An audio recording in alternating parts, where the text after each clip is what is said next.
Tonight you are exactly where you need to be. You've found your way to a quiet little corner of the night, where the world slows down, the stars begin to whisper, and soft stories drift like moonlight through the dark. I'm so glad you're here.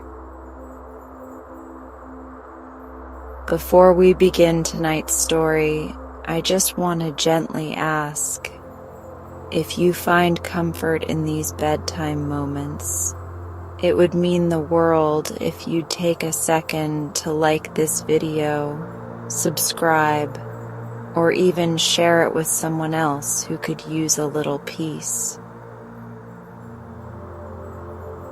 Your support helps keep this cozy space glowing night after night. Now settle in, let the day melt away, and let's begin.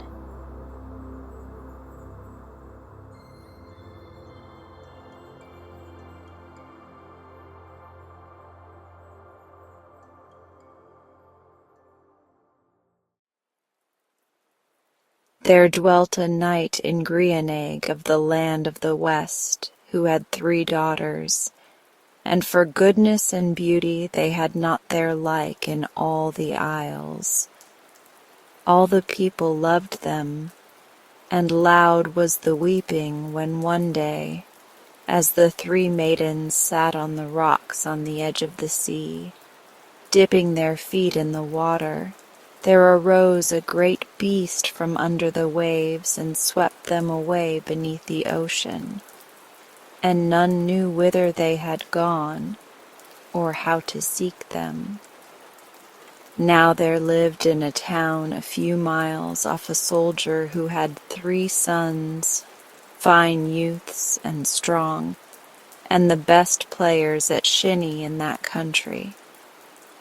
At Christmastide that year, when families met together and great feasts were held, Ian, the youngest of the 3 brothers, said, "Let us have a match at shinny on the lawn of the Knight of Grianeg, for his lawn is wider and the grass smoother than ours."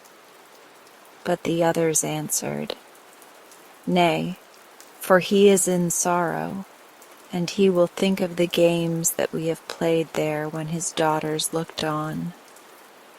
"Let him be pleased or angry as he will," said Ian. "We will drive our ball on his lawn today." And so it was done, and Ian won 3 games from his brothers.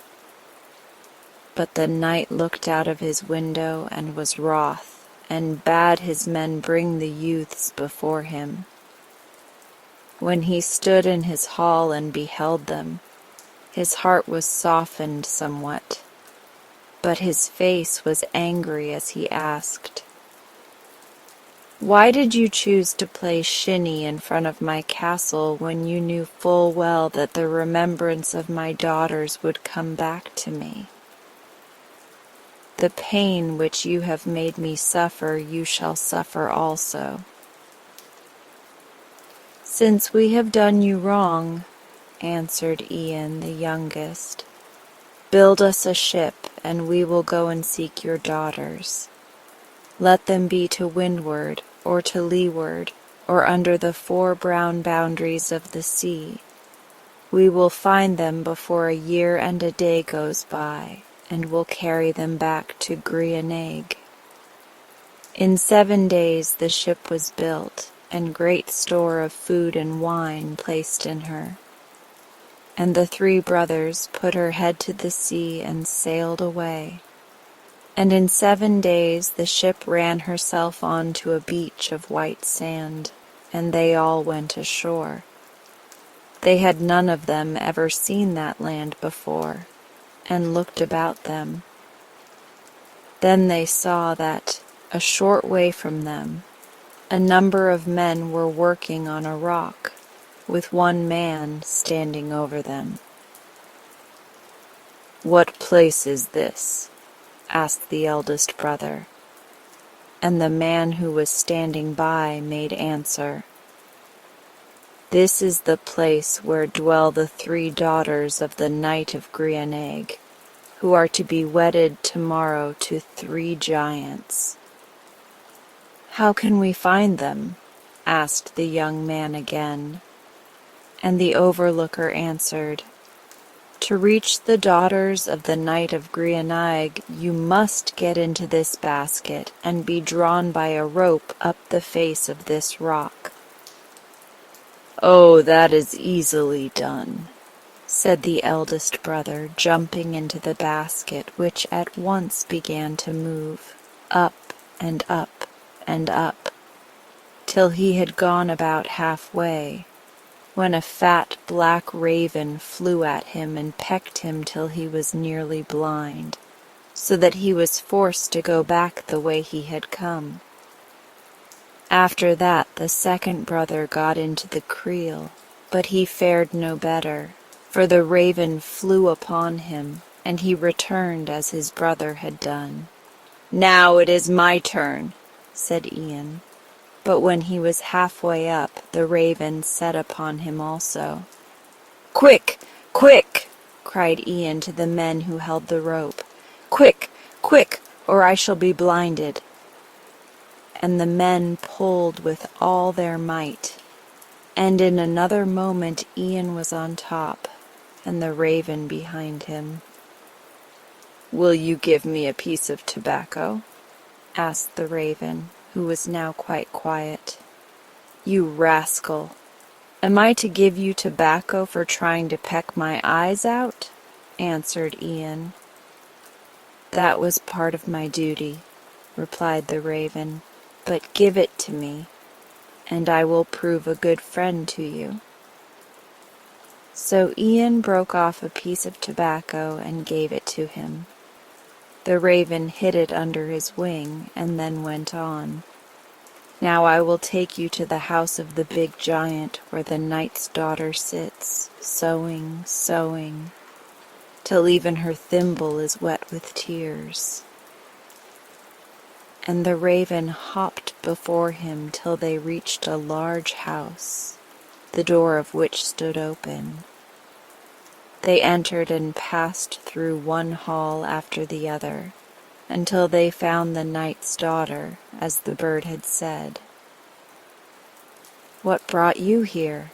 asked she, and Ian made answer, "Why may I not go where you can go?" "I was brought hither by a giant," replied she. "I know that," said Ian, "but tell me where the giant is, that I may find him." "He is on the hunting hill," answered she, "and naught will bring him home save a shake of the iron chain which hangs outside the gate. But there, neither to leeward nor to windward, nor in the 4 brown boundaries of the sea, is there any man that can hold battle against him, save only Ian, the soldier's son, and he is now but 16 years old. And how shall he stand against the giant? In the land whence I have come there are many men with the strength of Ian," answered he. And he went outside and pulled at the chain, but he could not move it, and fell onto his knees. At that he rose swiftly, and gathering up his strength he seized the chain, and this time he shook it so that the link broke. And the giant heard it on the hunting hill and lifted his head, thinking, "It sounds like the noise of Ian, the soldier's son," said he, "but as yet he is only 16 years old. Still, I had better look to it." And home he came. "Are you Ian, the soldier's son?" he asked as he entered the castle. "No, of a surety," answered the youth, who had no wish that they should know him. Then who are you in the leeward, or in the windward, or in the 4 brown boundaries of the sea who are able to move my battle chain? That will be plain to you after wrestling with me as I wrestle with my mother. And 1 time she got the better of me, and 2 times she did not. So they wrestled, and twisted and strove with each other till the giant forced Ian to his knee. "You are the stronger," said Ian, and the giant answered, "All men know that." And they took hold of each other once more, and at last Ian threw the giant, and wished that the raven were there to help him. No sooner had he wished his wish than the raven came. "Put your hand under my right wing, and you will find a knife sharp enough to take off his head," said the raven. And the knife was so sharp that it cut off the giant's head with a blow. "Now go and tell the daughter of the king of Grianeg, but take heed lest you listen to her words and promise to go no further, for she will seek to help you. Instead, seek the middle daughter, and when you have found her, you shall give me a piece of tobacco for reward." "Well, have you earned the half of all I have?" answered Ian, but the raven shook his head. "You know only what has passed, and nothing of what lies before. If you would not fail, wash yourself in clean water and take balsam from a vessel on top of the door and rub it over your body, and tomorrow you will be as strong as many men, and I will lead you to the dwelling of the middle one." Ian did as the raven bade him, and in spite of the eldest daughter's entreaties, he set out to seek her next sister. He found her where she was seated sewing, her very thimble wet from the tears which she had shed. "What brought you here?" asked the second sister. "Why may I not go where you can go?" answered he. "And why are you weeping?" "Because in 1 day I shall be married to the giant who is on the hunting hill." "How can I get him home?" asked Ian. "Naught will bring him but a shake of that iron chain which hangs outside the gate.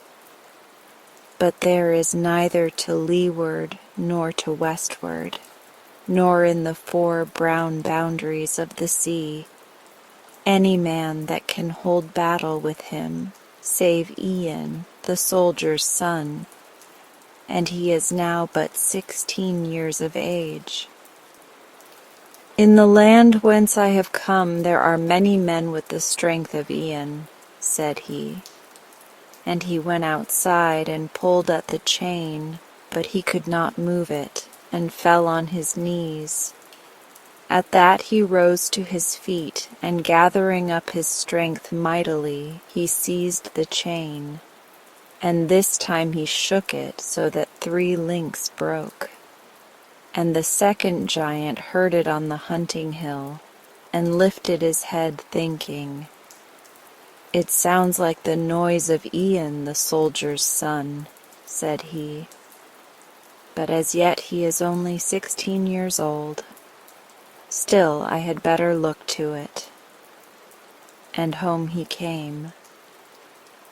"Are you Ian, the soldier's son?" he asked as he entered the castle. "No, of a surety," answered the youth, who had no wish that this giant should know him either. "But I will wrestle with you as if I were he." Then they seized each other by the shoulder, and the giant threw him on his 2 knees. "You are the stronger," cried Ian, "but I am not beaten yet." And rising to his feet, he threw his arms round the giant. Backwards and forwards they swayed, and first one was uppermost and then the other. But at length Ian worked his leg round the giant's and threw him to the ground. Then he called to the raven, and the raven came flapping towards him and said, "Put your hand under my right wing, and you will find there a knife sharp enough to take off his head." And sharp indeed it was, for with a single blow the giant's head rolled from his body. "Now wash yourself with warm water and rub yourself over with oil of balsam, and tomorrow you will be as strong as many men. But beware of the words of the knight's daughter, for she is cunning and will try to keep you at her side. So farewell, but first give me a piece of tobacco." "That I will gladly," answered Ian, breaking off a large bit. He washed and rubbed himself that night as the raven had told him, and the next morning he entered the chamber where the knight's daughter was sitting. "Abide here with me," she said, "and be my husband. There is silver and gold in plenty in the castle."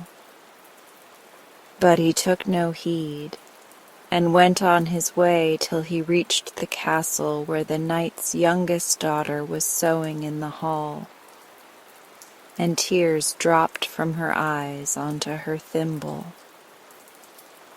"What brought you here?"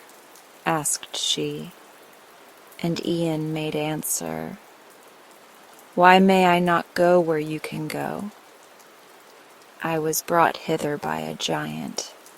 "I know full well," said he. "Are you Ian the soldier's son?" asked she again.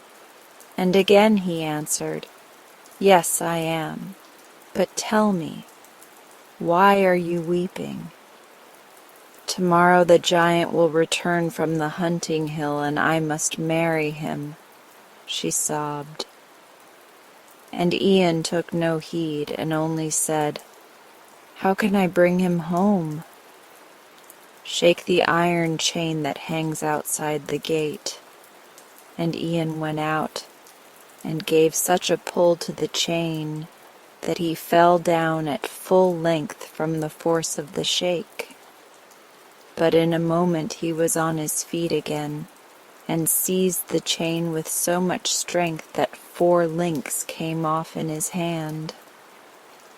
And the giant heard him in the hunting hill as he was putting the game he had killed into a bag.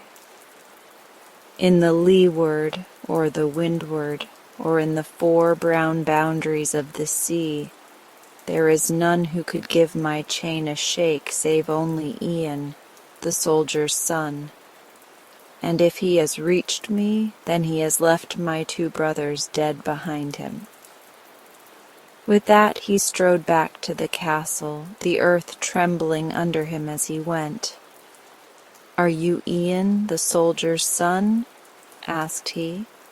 And the youth answered, "No, of a surety."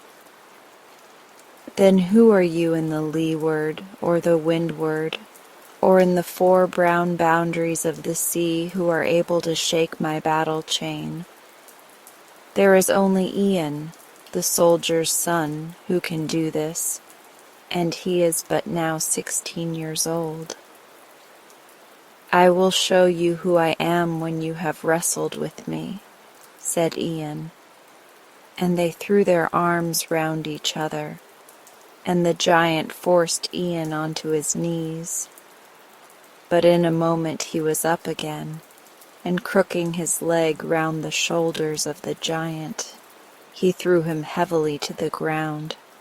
"Stumpy black raven, come quick!" cried he. And the raven came and beat the giant about the head with his wings so that he could not get up. Then he bade Ian take out a sharp knife from under his feathers, which he carried with him for cutting berries, and Ian smote off the giant's head with it. And so sharp was that knife that, with one blow, the giant's head rolled on the ground. "Rest now this night also," said the raven, "and tomorrow you shall take the knight's 3 daughters to the edge of the rock that leads to the lower world. But take heed to go down first yourself, and let them follow after you. And before I go you shall give me a piece of tobacco." "Take it all," answered Ian, "for well have you earned it." "No, give me but a piece. You know what is behind you, but you have no knowledge of what is before you." And picking up the tobacco in his beak, the raven flew away. So the next morning the knight's youngest daughter loaded asses with all the silver and gold to be found in the castle, and she set out with Ian the soldier's son for the house where her second sister was waiting to see what would befall. She also had asses laden with precious things to carry away, and so had the eldest sister, when they reached the castle where she had been kept a prisoner. Together they all rode to the edge of the rock, and then Ian lay down and shouted, and the basket was drawn up, and in it they got one by one, and were let down to the bottom. When the last one was gone, Ian should have gone also, and left the 3 sisters to come after him, but he had forgotten the raven's warning, and bade them go first, lest some accident should happen. Only he begged the youngest sister to let him keep the little gold cap, which, like the others, she wore on her head, and then he helped them, each in her turn, into the basket.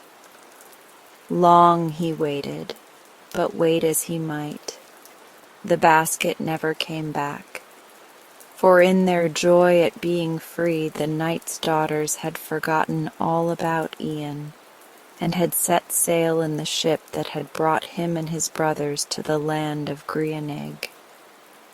At last he began to understand what had happened to him, and while he was taking counsel with himself what had best be done, the raven came to him. "You did not heed my words," he said gravely. "No, I did not, and therefore am I here," answered Ian, bowing his head. "The past cannot be undone," went on the raven. "He that will not take counsel will take combat. This night you will sleep in the giant's castle, and now you shall give me a piece of tobacco." "I will, but I pray you, stay in the castle with me." "That I may not do, but on the morrow I will come." And on the morrow he did, and he bade Ian go to the giant's stable where stood a horse to whom it mattered nothing if she journeyed over land or sea. "But be careful," he added, "how you enter the stable, for the door swings without ceasing to and fro, and if it touches you, it will cause you to cry out. I will go first and show you the way." "Go," said Ian, and the raven gave a bob and a hop and thought he was quite safe, but the door slammed on a feather of his tail, and he screamed loudly. Then Ian took a run backwards and a run forwards, and made a spring, but the door caught one of his feet, and he fell fainting on the stable floor. Quickly the raven pounced on him and picked him up in his beak and claws, and carried him back to the castle, where he laid ointments on his foot till it was as well as ever it was. "Now come out to walk," said the raven, "but take heed that you wonder not at aught you may behold." neither shall you touch anything. And first, give me a piece of tobacco." Many strange things did Ian behold in that island, more than he had thought for. In a glen lay 3 heroes stretched on their backs, done to death by 3 spears that still stuck in their breasts. But he kept his counsel and spake nothing, only he pulled out the spears, and the men sat up and said, "You are Ian, the soldier's son, and a spell is laid upon you to travel in our company to the cave of the black fisherman." So together they went till they reached the cave, and one of the men entered to see what should be found there. And he beheld a hag, horrible to look upon, seated on a rock, and before he could speak, she struck him with her club, and changed him into a stone, and in like manner she dealt with the other 3. At the last Ian entered. "These men are under spells," said the witch, "and alive they can never be till you have anointed them with the water which you must fetch from the island of big women. See that you do not tarry." And Ian turned away with a sinking heart, for he would fain have followed the youngest daughter of the Knight of Grianag. "You did not obey my counsel," said the raven, hopping towards him, "and so trouble has come upon you. But sleep now, and tomorrow you shall mount the horse which is in the giant's stable that can gallop over sea and land. When you reach the island of big women, 16 boys will come to meet you, and will offer the horse food, and wish to take her saddle and bridle from her. But see that they touch her not, and give her food yourself, and yourself lead her into the stable and shut the door. And be sure that for every turn of the lock given by the 16 stable lads you give one. And now you shall break me off a piece of tobacco." The next morning Ian arose and led the horse from the stable, without the door hurting him, and he rode across the sea to the island of the big women, where the 16 stable lads met him, and each one offered to take his horse, and to feed her, and to put her into the stable. But Ian only answered, "I myself will put her in and will see to her." And thus he did. And while he was rubbing her sides, the horse said to him, "Every kind of drink will they offer you, but see you take none, save whey and water only." And so it fell out. And when the 16 stable boys saw that he would drink nothing, they drank it all themselves, and one by one lay stretched around the board. Then Ian felt pleased in his heart that he had withstood their fair words, and he forgot the counsel that the horse had likewise given him, saying, "Beware lest you fall asleep, and let slip the chance of getting home again." For while the lads were sleeping, sweet music reached his ears, and he slept also. When this came to pass, the steed broke through the stable door and kicked him and woke him roughly. "You did not heed my counsel," said she, "and who knows if it is not too late to win over the sea? But first take that sword which hangs on the wall, and cut off the heads of the 16 grooms." Filled with shame at being once more proved heedless, Ian arose and did as the horse bade him. Then he ran to the well and poured some of the water into a leather bottle, and jumping on the horse's back, rode over the sea to the island where the raven was waiting for him. "Lead the horse into the stable," said the raven, "and lie down yourself to sleep, for tomorrow you must make the heroes to live again, and must slay the hag. And have a care not to be so foolish tomorrow as you were today." "Stay with me for company," begged Ian, but the raven shook his head and flew away. In the morning Ian awoke and hastened to the cave where the old hag was sitting, and he struck her dead as she was, before she could cast spells on him. Next he sprinkled the water over the heroes, who came to life again, and together they all journeyed to the other side of the island, and there the raven met them. "At last you have followed the counsel that was given you," said the raven, "and now, having learned wisdom, you may go home again to Grianeg. There you will find that the knight's 2 eldest daughters are to be wedded this day to your 2 brothers, and the youngest to the chief of the men at the rock. But her gold cap you shall give to me, and if you want it, you have only to think of me, and I will bring it to you. And one more warning I give you. If anyone asks you whence you came, answer that you have come from behind you.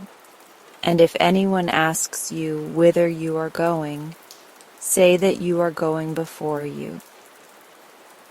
So Ian mounted the horse and set her face to the sea and her back to the shore. And she was off, away and away till she reached the church of Grianeg. And there, in a field of grass, beside a well of water, he leaped down from his saddle. "Now," the horse said to him, "draw your sword and cut off my head." But Ian answered, "Poor thanks would that be for all the help I have had from you. It is the only way that I can free myself from the spells that were laid by the giants on me and the raven, for I was a girl and he was a youth wooing me. So have no fears, but do as I have said." Then Ian drew his sword as she bade him and cut off her head, and went on his way without looking backwards. As he walked, he saw a woman standing at her house door. She asked him whence he had come, and he answered as the raven had told him, that he came from behind. Next she inquired whither he was going, and this time he made reply that he was going on before him, but that he was thirsty and would like a drink.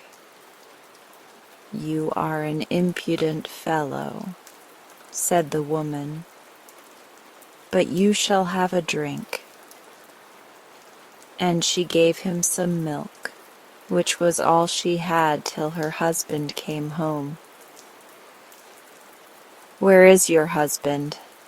asked Ian, and the woman answered him, "He is at the knight's castle trying to fashion gold and silver into a cap for the youngest daughter, like unto the caps that her sisters wear, such as are not to be found in all this land. But see, he is returning, and now we shall hear how he is sped." At that the man entered the gate, and beholding a strange youth, he said to him, "What is your trade, boy?" "I am a smith," replied Ian, and the man answered, "Good luck has befallen me then, for you can help me to make a cap for the knight's daughter." "You cannot make that cap, and you know it," said Ian.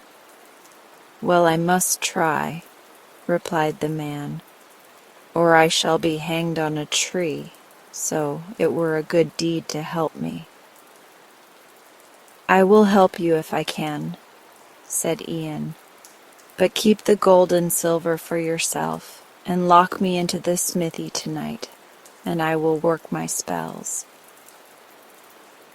So the man, wondering to himself, locked him in. As soon as the key was turned in the lock, Ian wished for the raven, and the raven came to him, carrying the cap in his mouth. "Now take my head off," said the raven.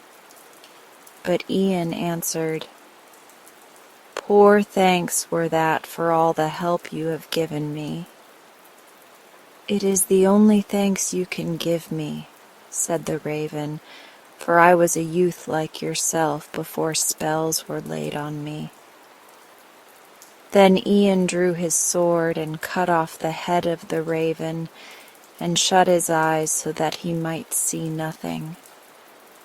After that he lay down and slept till morning dawned, and the man came and unlocked the door and shook the sleeper.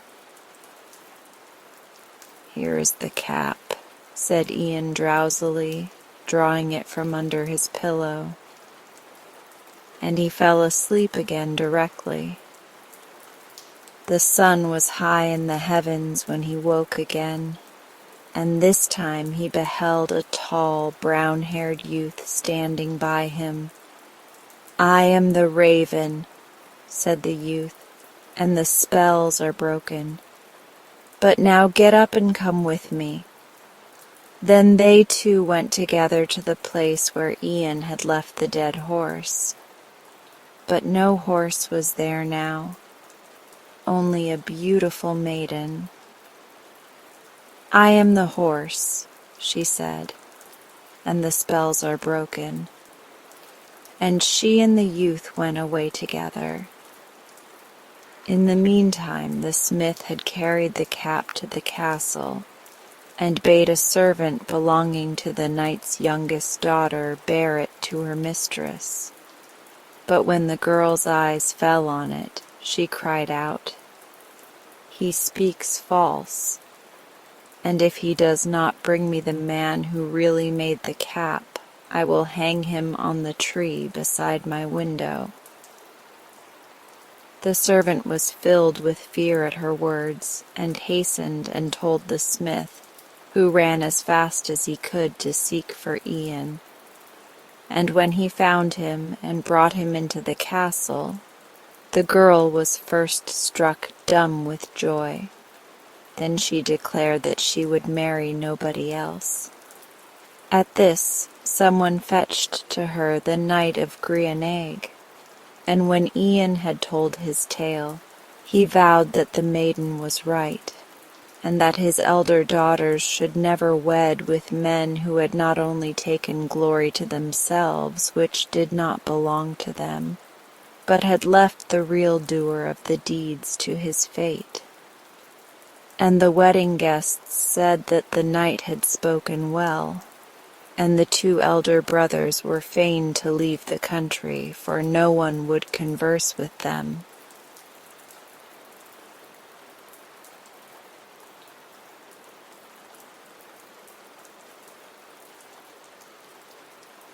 John Cooper was a little boy whose father and mother lived in a cottage on one side of a village green. He was his parents' only child, so that he had no brothers nor sisters to play with. But he had a dog of which he was very fond, and he used sometimes to play with other children on the green. Tom Jones was one of the boys that played with John Cooper. One day he asked John Cooper to go for a long walk with him instead of going to school. John at first would not consent, but at last he gave way and went with Tom, taking Carlo with him. There was a pretty stream of water that ran along one side of the green, and then passed through a wood in a winding course. In some places it was rather broad and deep, and in other places it was shallow and ran murmuring over the stones at the bottom. Tom said that it would be very pleasant to go along the stream, sometimes on one side, and sometimes on the other, far into the wood, and to look for birds' nests. The sun was shining very brightly, the trees were in full leaf, the grass was thick and green, sweet flowers were blooming on all sides, butterflies and dragonflies sported in the sunshine, and birds were singing on every bush and tree. All things seemed to be joyful, and the two boys started off briskly, with Carlo after them. But of this party, the only one that was truly happy was Carlo. He had nothing to do but to obey his master, and this he had done when John had called him away from his home. John tried to raise his own spirits, and ran and jumped about and romped with Carlo. But he could not forget that he had done wrong, that he ought to have been at school, and that he should grieve his kind parents when they knew what he was now doing. The thought of this would come into his mind, and kept him from being happy. As for Tom Jones, he seemed merry enough, though he not only knew that he was doing wrong himself, but that he had led John into mischief. He tried to forget this, and laughed and shouted with all his might. But it was in vain, and he had bitter feelings at the bottom of his heart all the time. They went on rambling till they had got more than a mile into the wood. The stream here was wide and deep. On one side of it there grew an old willow, and in one of the branches of this they saw a wren's nest. As Tom was the stronger boy of the two, it was agreed that he should help John up to the branch, so that he might reach the nest.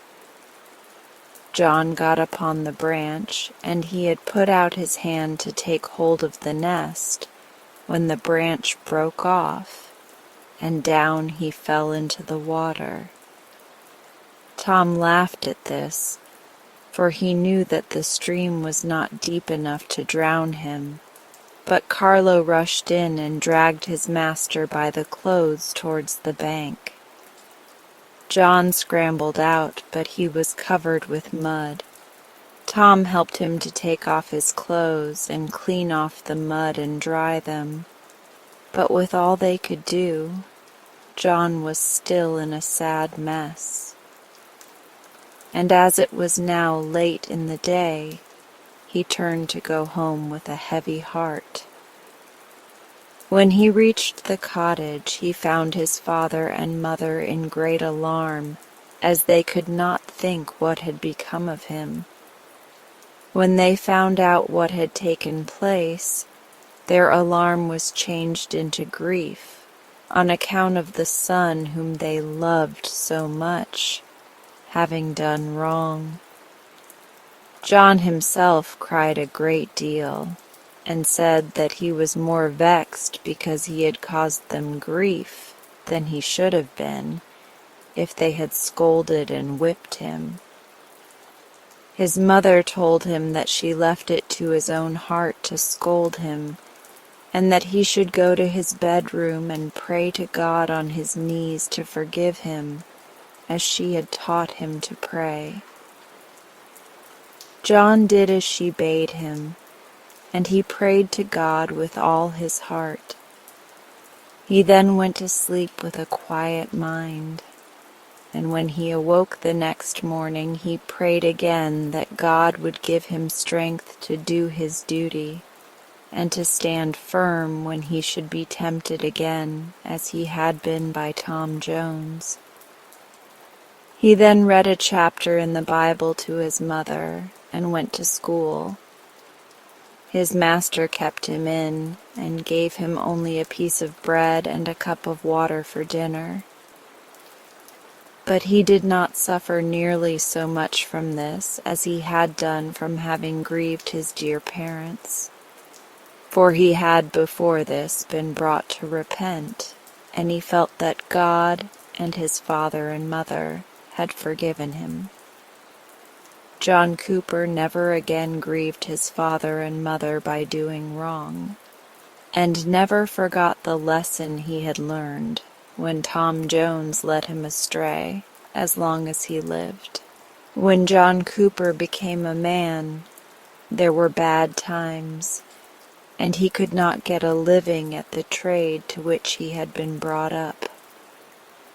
So he went for a horse soldier, and before he went, his father and mother gave him their blessing, and he prayed with all his heart that God would bless the old people and preserve them, and said he would let them have as much of his pay as ever he could. It was a sad day for him and his parents when he went away. They had never been parted for so long a time before, and he was now going to India, from whence he could not return for some years. But they could not help it. So they all said that it was God's will that they should part, and it was their duty to bear it as well as they could. After John was gone, the old people never missed a day, but they prayed to God to keep their son, both in his soul and body, from all evil. They were very poor, and were now too old to work much. But with what they got of John's pay, they had enough just to live upon, and above all they had thankful hearts, which made them happy. Yet they often wished for John's return. Sometimes, too, they were fearful lest he should be killed or wounded in the wars. But when they felt thus, they always tried to put their trust in God. When John had been away 10 years, he came back one day, safe and sound, as his father and mother were standing at the door of the cottage. You may judge how they all felt, and how many questions his fond mother asked him as to where he had been and how he had got on. The next day was Sunday, and both John and his parents were glad of it, for they wished to go to church to offer up their thanks to God, who had kept John safe through many dangers, had saved the lives of the old people, and had now brought them to each other again. It was a fine bright morning in spring, just such a one as it had been nearly 20 years before, when Tom Jones had tempted John Cooper to keep away from school and to go into the wood to take birds' nests. John did not forget that day, and when it came into his mind he could not help thinking of the changes that had taken place since. He went to church, and you may be sure that he and the old man and woman gave thanks to God with all their hearts for the mercy he had shown to them. Mary Jones was a poor woman whose husband had gone to sea on a long voyage. She lived in a house by the roadside and got her living by washing. She had 2 little boys who were her great comfort, and whom she used to call Ned and Tom. For some time after her husband had left, she got on very well, and was able to send the boys to school, but she caught a fever and was forced to keep her bed. Her neighbor, Sarah Smith, was very kind to her and used to come to the house every morning and evening to do what she could to help her. But she was a poor woman and could not afford to give Mary Jones anything that cost money, so poor Mary was forced to part with a great many things that she might get food. Ned and Tom at this time took turns to go to school. Tom used to go to school one day, while Ned waited on his mother, and the next day Ned went to school and Tom stayed at home. One morning when Ned was going to school, the thought of his poor mother pressed hard on his heart, and after he had gone a little way, he burst out crying. He had not gone far along the narrow lane towards the school when two young ladies met him and asked him why he was crying. He told them that he was thinking of his poor sick mother. The ladies then asked him his name and where he lived, and said they would go and call upon his mother. He thanked them and dried up his tears, and went on to school with a much lighter heart. Soon after he reached home in the evening, the two kind ladies came to his mother's house with a footboy, who brought a basket filled with bread and meat, and some things fit for the poor sick woman. They told Mary Jones how they had met Ned in the lane, and what he had told them, and she thanked them for what they had brought, and said that she hoped God would bless them for their goodness to her. They then asked about Ned and Tom, and said they would get their father to do what he could for them. The young ladies then went home, told their father and mother what they had seen and heard, and thanked God that they had been able to make a poor woman and her two sons happy. There was a poor woman named Rachel Jenkins, who lived in a very little cottage at some distance from any other house. She was a widow and very poor, but she was very clean and careful, so that her cottage had always a look of neatness and comfort. She used to spend most of her time in spinning. She had one son, whose name was Harry. He was 12 years old, and used to carry a basket filled with tapes and thread, pins and needles, and other things of that sort, which he sold to people who lived near. He used to go out in the morning and return in the evening, and you may be sure his mother was always glad when the time came for him to come home. One evening, as he was on his way home, about half a mile from his mother's house, he saw an old man sitting by the wayside, who was very tired and seemed as if he was not able to walk any further. His hair was quite white, and his face and hands were thin and wrinkled. Harry said to him in a kind voice, "You seem tired, Father. Have you got much further to walk?" The old man told him that he had to go to the next town, which was 12 miles further, but that he was so tired he was sure that he should not be able to get there that night. On this, Harry said, "I wish you would go home with me, for I am sure my mother would be very glad that you should sleep in our house." The old man thanked him and said he would go with him.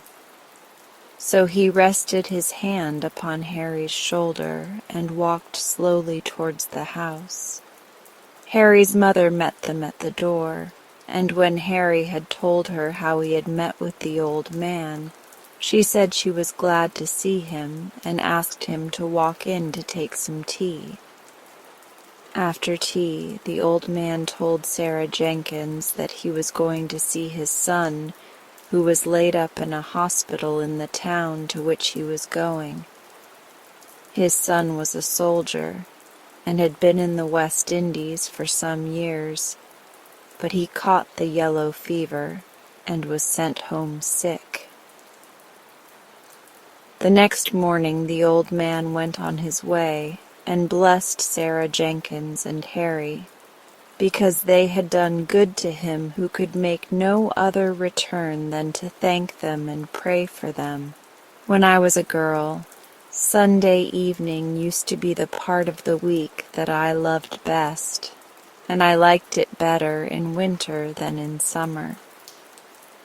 We used to sit round a blazing fire. My mother used then to teach my little brother Tom to say his prayers, and my father used to teach me to read in Pilgrim's Progress or some such book, while my brother John sat near reading some book or other that was fit for a Sunday with his dog Hector lying at his feet. My dear old grandfather was then alive, and he would sit at the table with the large old family Bible before him for the whole evening. As I look back upon the pleasant picture in my mind, my eye fills with tears. I cannot help thinking of what has become of the faces that were then so full of smiles and gladness. My grandfather went to the grave first, but he died in a good old age, and though we mourned to lose him whom we had all loved so much, we could not help feeling that it was a happy change for him, as he could hardly see or hear. Next to him, my poor little brother Tom fell ill of the typhus fever, and God took him to heaven in the budding of his childhood. Only a year or two ago, my father gave me his dying blessing and was then a very old man. My mother now survives, though very old, and my two sisters, Mary and Elizabeth, who were then lively girls, are living and are the mothers of families. My brother John, a middle-aged man, is the captain of a ship, being now far away on a voyage, and he has left behind him a wife and two boys, the youngest of whom is as old as he was at the time I have spoken of. I am almost an old woman, though on these happy evenings that I was speaking of, I was the youngest but one. You, my little friends, will perhaps some day have to look back upon such changes as I have seen. The thought that they will come upon you need not make you sad, but it should make you good, and cause you to resolve to do your duty and to serve God. If you do so, when you get as old as I am, you will find that if age brings its cares and sorrows, it also brings surer and even brighter hopes of a life beyond the grave. John Davis and his wife were very poor people, but as they worked very hard, they could just get a living for themselves. John worked for a farmer in the parish, and his wife took in needlework. They did pretty well when John had work, but for nearly 2 years John's master could not employ him always, and he was brought almost to distress. But his wife always used to keep up his spirits by saying, "Be content, and thank God if you can but live. Brighter hours will come." Sometimes John was quite spirit-broken, and said he should leave home and try to get work somewhere else. He was forced to sell some of his goods to buy food and did not know which way to turn. But his wife never failed to wear a cheerful face and used to be always saying to him, "Do your best and be content to take what God appoints." John loved his wife very much, but he was sometimes half vexed because she was never sad like he was. He would tell her that it was a very good thing to be cheerful and happy when they could get a good living. She then used to say to him that there was no virtue in being content when all was going on well, and that the proper time to try to be cheerful was when things were going amiss. At last, better times came. John got into work on the estate of a rich man who lived near, and as he was a very honest man and knew his work, his master soon put him in a place of trust, raised his wages, and gave him a good house to live in. John had by this time got 5 children, and he could no longer deny that he had reason enough to be a happy man. You may see him and his wife and children in the picture, enjoying a fine summer's evening in front of their house. I knew John when I was young, and he was always ready to say how much was due to his good wife. He told me that he owed all his good fortune to her cheerful spirits and good advice to him, and added that now he was well off, he found the truth of what she had told him, that the proper time to try to be cheerful was when things were going amiss. I have never forgot that lesson, and I hope I never shall, and I beg my young friends to keep in mind that contentment is a constant feast. There is work enough in the world for everyone to do something. There is no proper place for idle people. This is what old Michael the basket maker used to say to his children, and as they grew up, they found reason enough to thank him for the lesson. Michael had been a sailor in his youth, but when he married, he settled in a country place and took up the trade of a basket maker.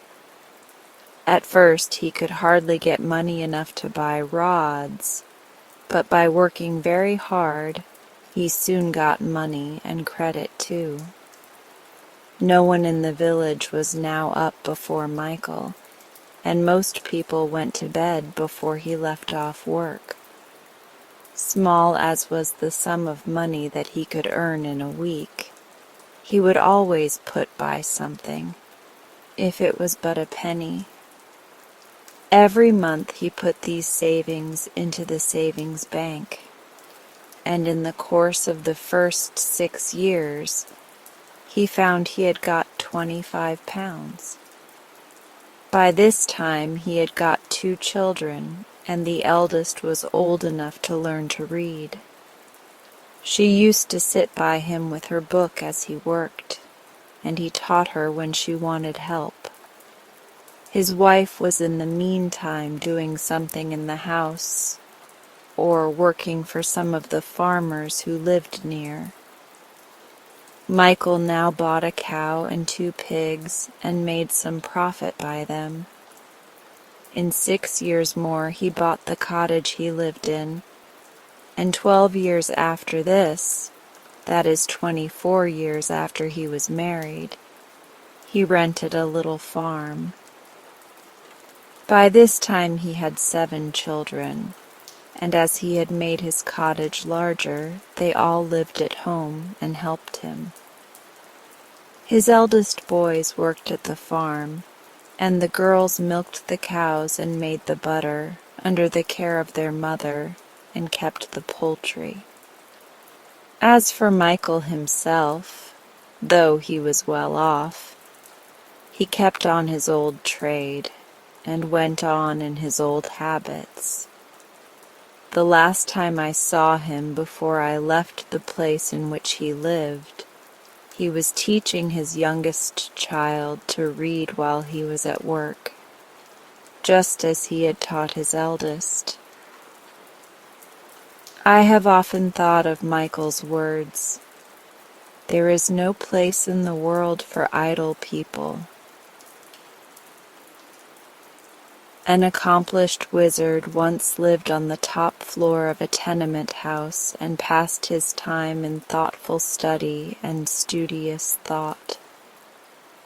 What he didn't know about wizardry was hardly worth knowing, for he possessed all the books and recipes of all the wizards who had lived before him, and moreover, he had invented several wizardments himself.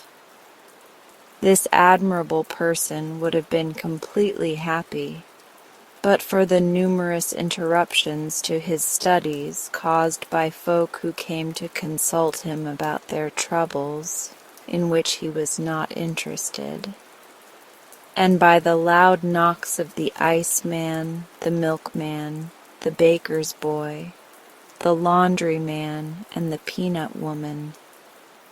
He never dealt with any of these people, but they rapped at his door every day to see him about this or that, or to try to sell him their wares. Just when he was most deeply interested in his books or engaged in watching the bubbling of a cauldron, there would come a knock at his door. And after sending the intruder away, he always found he had lost his train of thought or ruined his compound. At length these interruptions aroused his anger, and he decided he must have a dog to keep people away from his door. He didn't know where to find a dog, but in the next room lived a poor glass blower with whom he had a slight acquaintance. So he went into the man's apartment and asked, "Where can I find a dog?" "What sort of a dog?" inquired the glass blower. "A good dog, one that will bark at people and drive them away, one that will be no trouble to keep and won't expect to be fed, one that has no fleas and is neat in his habits, one that will obey me when I speak to him. In short, a good dog," said the wizard. "Such a dog is hard to find," returned the glass blower, who was busy making a blue glass flower pot with a pink glass rose bush in it, having green glass leaves and yellow glass roses.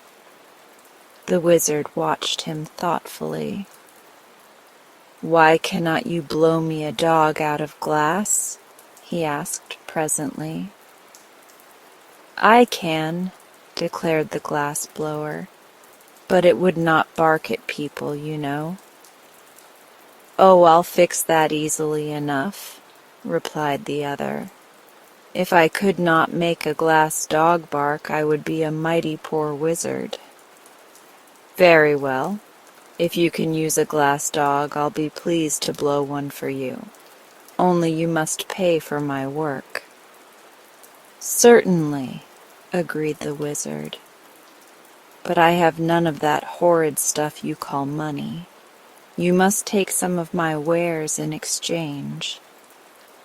The glass blower considered the matter for a moment. "Could you give me something to cure my rheumatism?" he asked.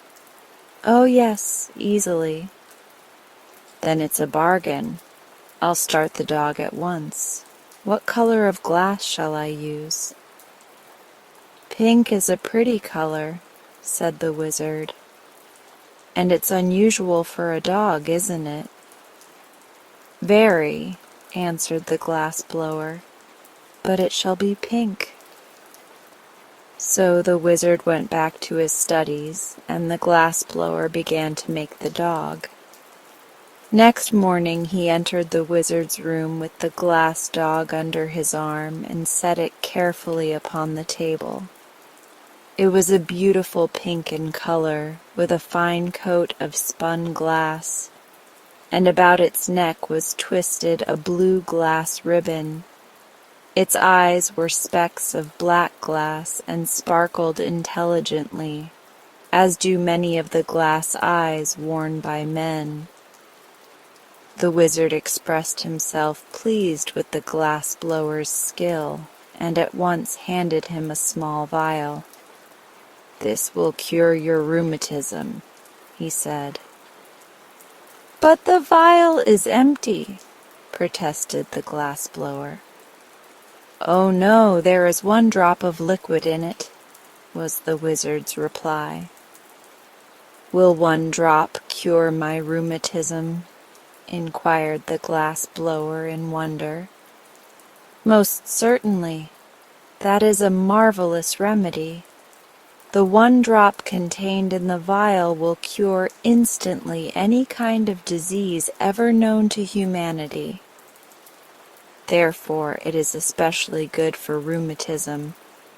But guard it well, for it is the only drop of its kind in the world, and I've forgotten the recipe." "Thank you," said the glass blower, and went back to his room. Then the wizard cast a wizzy spell and mumbled several very learned words in the wizardese language over the glass dog, whereupon the little animal first wagged its tail from side to side, then winked his left eye knowingly, and at last began barking in a most frightful manner. That is, when you stop to consider the noise came from a pink glass dog. There is something almost astonishing in the magic arts of wizards, unless, of course, you know how to do the things yourself, when you are not expected to be surprised at them. The wizard was as delighted as a schoolteacher at the success of his spell, although he was not astonished. Immediately he placed the dog outside his door, where it would bark at anyone who dared knock and so disturb the studies of its master. The glass blower, on returning to his room, decided not to use the one drop of wizard cure-all just then. "My rheumatism is better today," he reflected, "and I will be wise to save the medicine for a time when I am very ill, when it will be of more service to me." So he placed the vial in his cupboard and went to work blowing more roses out of glass. Presently he happened to think the medicine might not keep, so he started to ask the wizard about it. But when he reached the door, the glass dog barked so fiercely that he dared not knock, and returned in great haste to his own room. Indeed, the poor man was quite upset at so unfriendly a reception from the dog he had himself so carefully and skillfully made. The next morning, as he read his newspaper, he noticed an article stating that the beautiful Miss Midas, the richest young lady in town, was very ill, and the doctors had given up hope of her recovery. The glass blower, although miserably poor, hard-working, and homely of feature, was a man of ideas. He suddenly recollected his precious medicine, and determined to use it to better advantage than relieving his own ills. He dressed himself in his best clothes, brushed his hair and combed his whiskers, washed his hands and tied his necktie, blackened his shoes and sponged his vest, and then put the vial of magic cure-all in his pocket. Next he locked his door, went downstairs, and walked through the streets to the grand mansion where the wealthy Miss Midas resided. The butler opened the door and said, "No soap, no chromos, no vegetables, no hair oil, no books, no baking powder. My young lady is dying, and we're well supplied for the funeral." The glass-blower was grieved at being taken for a peddler. "My friend," he began proudly, but the butler interrupted him, saying, "No tombstones either. There's a family graveyard and the monument's built." "The graveyard won't be needed if you will permit me to speak," said the glass-blower. "No doctors, sir. They've given up my young lady, and she's given up the doctors," continued the butler calmly. "I'm no doctor," returned the glass-blower, "nor are the others. But what is your errand?" "I called to cure your young lady by means of a magical compound." "Step in, please, and take a seat in the hall. I'll speak to the housekeeper," said the butler more politely. So he spoke to the housekeeper, and the housekeeper mentioned the matter to the steward, and the steward consulted the chef, and the chef kissed the lady's maid and sent her to see the stranger. Thus are the very wealthy hedged around with ceremony, even when dying. When the lady's maid heard from the glass-blower that he had a medicine which would cure her mistress, she said, "I'm glad you came." "But," said he, "if I restore your mistress to health, she must marry me." "I'll make inquiries and see if she's willing," answered the maid, and went at once to consult Miss Midas. The young lady did not hesitate an instant. "I'd marry any old thing rather than die," she cried. "Bring him here at once." So the glass-blower came, poured the magic drop into a little water, gave it to the patient, and the next minute Miss Midas was as well as she had ever been in her life. "Dear me," she exclaimed, "I've an engagement at the Fritters' reception tonight. Bring my pearl-colored silk, Marie, and I will begin my toilet at once. And don't forget to cancel the order for the funeral flowers and your mourning gown." "But Miss Midas," remonstrated the glass-blower who stood by, "you promised to marry me if I cured you." "I know," said the young lady, "but we must have time to make proper announcement in the society papers and have the wedding cards engraved. Call tomorrow and we'll talk it over." The glass-blower had not impressed her favorably as a husband, and she was glad to find an excuse for getting rid of him for a time, and she did not want to miss the Fritters' reception. Yet the man went home filled with joy, for he thought his stratagem had succeeded, and he was about to marry a rich wife who would keep him in luxury forever afterward. The first thing he did on reaching his room was to smash his glass-blowing tools and throw them out of the window. He then sat down to figure out ways of spending his wife's money.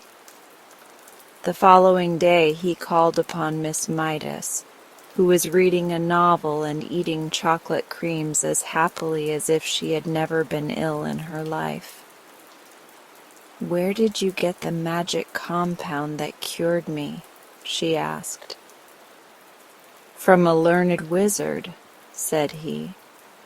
And then, thinking it would interest her, He told how he had made the glass dog for the wizard, and how it barked and kept everybody from bothering him. "How delightful," she said. "I've always wanted a glass dog that could bark." "But there is only one in the world," he answered, "and it belongs to the wizard." "You must buy it for me," said the lady. "The wizard cares nothing for money," replied the glass blower. "Then you must steal it for me," she retorted. "I can never live happily another day unless I have a glass dog that can bark." The glass blower was much distressed at this, but said he would see what he could do. For a man should always try to please his wife, and Miss Midas has promised to marry him within a week. On his way home he purchased a heavy sack, and when he passed the wizard's door and the pink glass dog ran out to bark at him, he threw the sack over the dog, tied the opening with a piece of twine, and carried him away to his own room. The next day he sent the sack by a messenger boy to Miss Midas with his compliments, and later in the afternoon he called upon her in person, feeling quite sure he would be received with gratitude for stealing the dog she so greatly desired. But when he came to the door and the butler opened it, what was his amazement to see the glass dog rush out and begin barking at him furiously. "Call off your dog!" he shouted in terror. "I can't, sir," answered the butler. "My young lady has ordered the glass dog to bark whenever you call here." "You'd better look out, sir," he added, "for if it bites you, you may have glassophobia." This so frightened the poor glass blower that he went away hurriedly. But he stopped at a drugstore and put his last dime in the telephone box so he could talk to Miss Midas without being bitten by the dog. "Give me Pelf 6742, he called. "Hello? What is it?" said a voice. "I want to speak with Miss Midas," said the glass blower. Presently a sweet voice said, "This is Miss Midas. What is it?" "Why have you treated me so cruelly and set the glass dog on me?" asked the poor fellow. "Well, to tell the truth," said the lady, "I don't like your looks. Your cheeks are pale and baggy, your hair is coarse and long, your eyes are small and red, your hands are big and rough, and you are bow-legged." "But I can't help my looks," pleaded the glass blower, "and you really promised to marry me." "If you were better looking, I'd keep my promise," she returned. "But under the circumstances, you are no fit mate for me, and unless you keep away from my mansion, I shall set my glass dog on you." Then she dropped the phone and would have nothing more to say. The miserable glass blower went home with a heart bursting with disappointment, and began tying a rope to the bedpost by which to hang himself. Someone knocked at the door, and upon opening it, he saw the wizard. "I've lost my dog," he announced. "Have you indeed?" replied the glass blower, tying a knot in the rope. "Yes, someone has stolen him." "That's too bad," declared the glass blower indifferently. "You must make me another," said the wizard. "But I cannot. I've thrown away my tools." "Then what shall I do?" asked the wizard. I do not know, unless you offer a reward for the dog. But I have no money, said the wizard. Offer some of your compounds, then, suggested the glass blower, who was making a noose in the rope for his head to go through. The only thing I can spare, replied the wizard thoughtfully, is a beauty powder. What? Cried the glass blower, throwing down the rope. Have you really such a thing? Yes, indeed. Whoever takes the powder will become the most beautiful person in the world. If you will offer that as a reward, said the glass blower eagerly, I'll try to find the dog for you. For above everything else, I long to be beautiful. But I warn you the beauty will only be skin deep, said the wizard. That's all right, replied the happy glass blower. When I lose my skin, I shan't care to remain beautiful. Then tell me where to find my dog, and you shall have the powder, promised the wizard. So the glass blower went out and pretended to search, and by he returned and said, I've discovered the dog. You will find him in the mansion of Miss Midas. The wizard went at once to see if this were true, and, sure enough, the glass dog ran out and began barking at him. Then the wizard spread out his hands and chanted a magic spell which sent the dog fast asleep, when he picked him up and carried him to his own room on the top floor of the tenement house. Afterward he carried the beauty powder to the glass blower as a reward, and the fellow immediately swallowed it and became the most beautiful man in the world. The next time he called upon Miss Midas, there was no dog to bark at him, and when the young lady saw him, she fell in love with his beauty at once. If only you were a count or a prince, she sighed, I'd willingly marry you. But I am a prince, he answered, the prince of dog blowers. Ah, said she, then if you are willing to accept an allowance of $4 a week, I'll order the wedding cards engraved. The man hesitated, but when he thought of the rope hanging from his bedpost, he consented to the terms.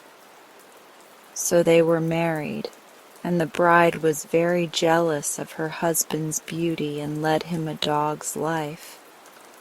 So he managed to get into debt and made her miserable in turn. As for the glass dog, the wizard set him barking again by means of his wizardness and put him outside his door. I suppose he is there yet, and am rather sorry, for I should like to consult the wizard about the moral to this story. Mamma had gone downtown to shop. She had asked Nora to look after Jane Gladys, and Nora promised she would. But it was her afternoon for polishing the silver, so she stayed in the pantry and left Jane Gladys to amuse herself alone in the big sitting room upstairs.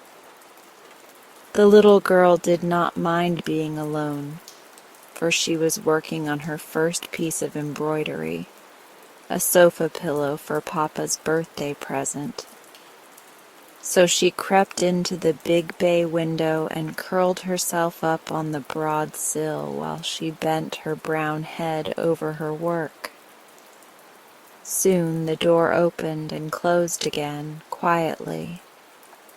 Jane Gladys thought it was Nora, so she didn't look up until she had taken a couple more stitches on a forget-me-not. Then she raised her eyes and was astonished to find a strange man in the middle of the room who regarded her earnestly. He was short and fat and seemed to be breathing heavily from his climb up the stairs. He held a work silk hat in one hand, and underneath his other elbow was tucked a good-sized book. He was dressed in a black suit that looked old and rather shabby, and his head was bald upon the top. "Excuse me," he said, while the child gazed at him in solemn surprise. "Are you Jane Gladys Brown?" "Yes, sir," she answered. Very good indeed," he remarked with a queer sort of smile.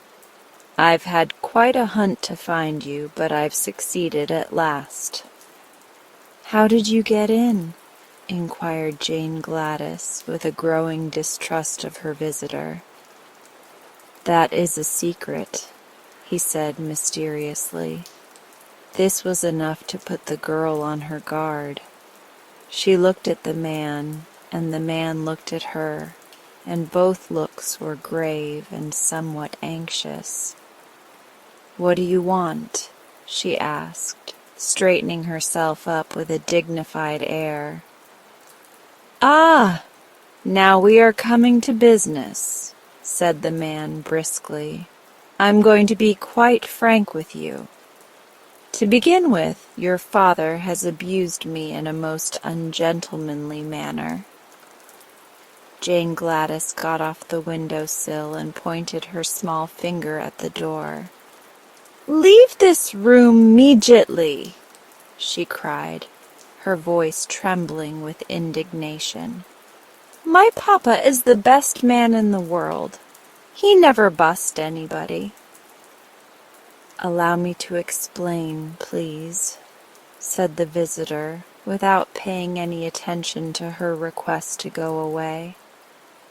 "Your father may be very kind to you, for you are his little girl, you know. But when he's downtown in his office, he's inclined to be rather severe, especially on book agents. Now I called on him the other day and asked him to buy the complete works of Peter Smith. And what do you suppose he did?" She said nothing. "Why?" continued the man with growing excitement. "He ordered me from his office and had me put out of the building by the janitor. What do you think of such treatment as that from the best papa in the world, eh?" "I think he was quite right," said Jane Gladys. "Oh, you do? Well," said the man, "I resolved to be revenged for the insult. So, as your father is big and strong and a dangerous man, I have decided to be revenged upon his little girl." Jane Gladys shivered. "What are you going to do?" she asked. "I'm going to present you with this book," he answered, taking it from under his arm. Then he sat down on the edge of a chair, placed his hat on the rug, and drew a fountain pen from his vest pocket. "I'll write your name in it," said he. "How do you spell Gladys?" "Gladys," she replied. "Thank you. Now this," he continued, rising and handing her the book with a bow, "is my revenge for your father's treatment of me. Perhaps he'll be sorry he didn't buy the complete works of Peter Smith. Goodbye, my dear." He walked to the door, gave her another bow, and left the room, and Jane Gladys could see that he was laughing to himself as if very much amused. When the door had closed behind the queer little man, the child sat down in the window again and glanced at the book. It had a red and yellow cover, and the word "Thingamajigs" was across the front in big letters. Then she opened it, curiously, and saw her name written in black letters upon the first white leaf. He was a funny little man, she said to herself thoughtfully. She turned the next leaf and saw a big picture of a clown, dressed in green and red and yellow, and having a very white face with 3-cornered spots of red on each cheek and over the eyes. While she looked at this, the book trembled in her hands. The leaf crackled and creaked, and suddenly the clown jumped out of it and stood upon the floor beside her, becoming instantly as big as any ordinary clown. After stretching his arms and legs and yawning in a rather impolite manner, he gave a silly chuckle and said, "This is better. You don't know how cramped one gets standing so long upon a page of flat paper." Perhaps you can imagine how startled Jane Gladys was, and how she stared at the clown who had just leaped out of the book. "You didn't expect anything of this sort, did you?" he asked, leering at her in clown fashion. Then he turned around to take a look at the room, and Jane Gladys laughed in spite of her astonishment. "What amuses you?" demanded the clown. "Why, the back of you is all white," cried the girl. "You're only a clown in front of you." "Quite likely," he returned in an annoyed tone. "The artist made a front view of me. He wasn't expected to make the back of me, for that was against the page of the book." "But it makes you look so funny," said Jane Gladys, laughing until her eyes were moist with tears. The clown looked sulky and sat down upon a chair so she couldn't see his back. "I'm not the only thing in the book," he remarked crossly. This reminded her to turn another page, and she had scarcely noted that it contained the picture of a monkey when the animal sprang from the book with a great crumpling of paper and landed upon the window seat beside her. "Hee hee hee hee hee," chattered the creature, springing to the girl's shoulder and then to the center table. "This is great fun. Now I can be a real monkey instead of a picture of one." "Real monkeys can't talk," said Jane Gladys reprovingly. "How do you know? Have you ever been one yourself?" inquired the animal. And then he laughed loudly, and the clown laughed too, as if he enjoyed the remark. The girl was quite bewildered by this time. She thoughtlessly turned another leaf, and before she had time to look twice, a gray donkey leaped from the book and stumbled from the window seat to the floor with a great clatter. "You're clumsy enough, I'm sure," said the child indignantly, for the beast had nearly upset her. "Clumsy? And why not?" demanded the donkey with angry voice. "If the fool artist had drawn you out of perspective as he did me, I guess you'd be clumsy yourself." "What's wrong with you?" asked Jane Gladys.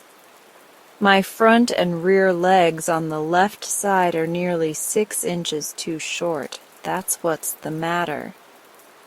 If that artist didn't know how to draw properly, why did he try to make a donkey at all?" "I don't know," replied the child, seeing an answer was expected. "I can hardly stand up," grumbled the donkey. and the least little thing will topple me over.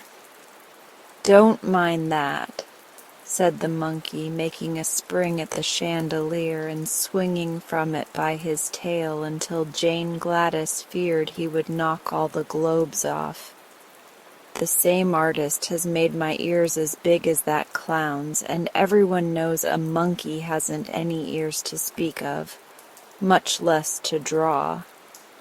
He should be prosecuted, remarked the clown gloomily. I haven't any back.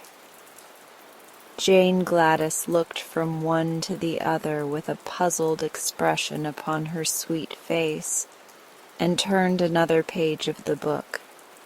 Swift as a flash there sprang over her shoulder a tawny, spotted leopard, which landed upon the back of a big leather armchair and turned upon the others with a fierce movement. The monkey climbed to the top of the chandelier and chattered with fright. The donkey tried to run and straightway tipped over on his left side. The clown grew paler than ever, but he sat still in his chair and gave a low whistle of surprise. The leopard crouched upon the back of the chair, lashed his tail from side to side, and glared at all of them by turns, including Jane Gladys. "Which of us are you going to attack first?" asked the donkey, trying hard to get upon his feet again. "I can't attack any of you," snarled the leopard. "The artist made my mouth shut so I haven't any teeth, and he forgot to make my claws. But I'm a frightful-looking creature nevertheless, am I not?" "Oh, yes," said the clown indifferently. "I suppose you're frightful-looking enough. But if you have no teeth nor claws, we don't mind your looks at all." This so annoyed the leopard that he growled horribly, and the monkey laughed at him. Just then the book slipped from the girl's lap, and as she made a movement to catch it, one of the pages near the back opened wide. She caught a glimpse of a fierce grizzly bear looking at her from the page, and quickly threw the book from her. It fell with a crash in the middle of the room, but beside it stood the great grizzly, who had wrenched himself from the page before the book closed. "Now," cried the leopard from his perch, "you'd better look out for yourselves. You can't laugh at him as you did at me. The bear has both claws and teeth." "Indeed I have," said the bear in a low, deep, growling voice. "And I know how to use them too.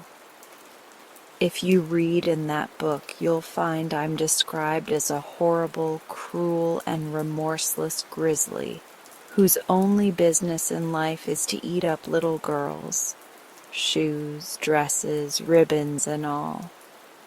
And then the author says, "I smack my lips and glory in my wickedness."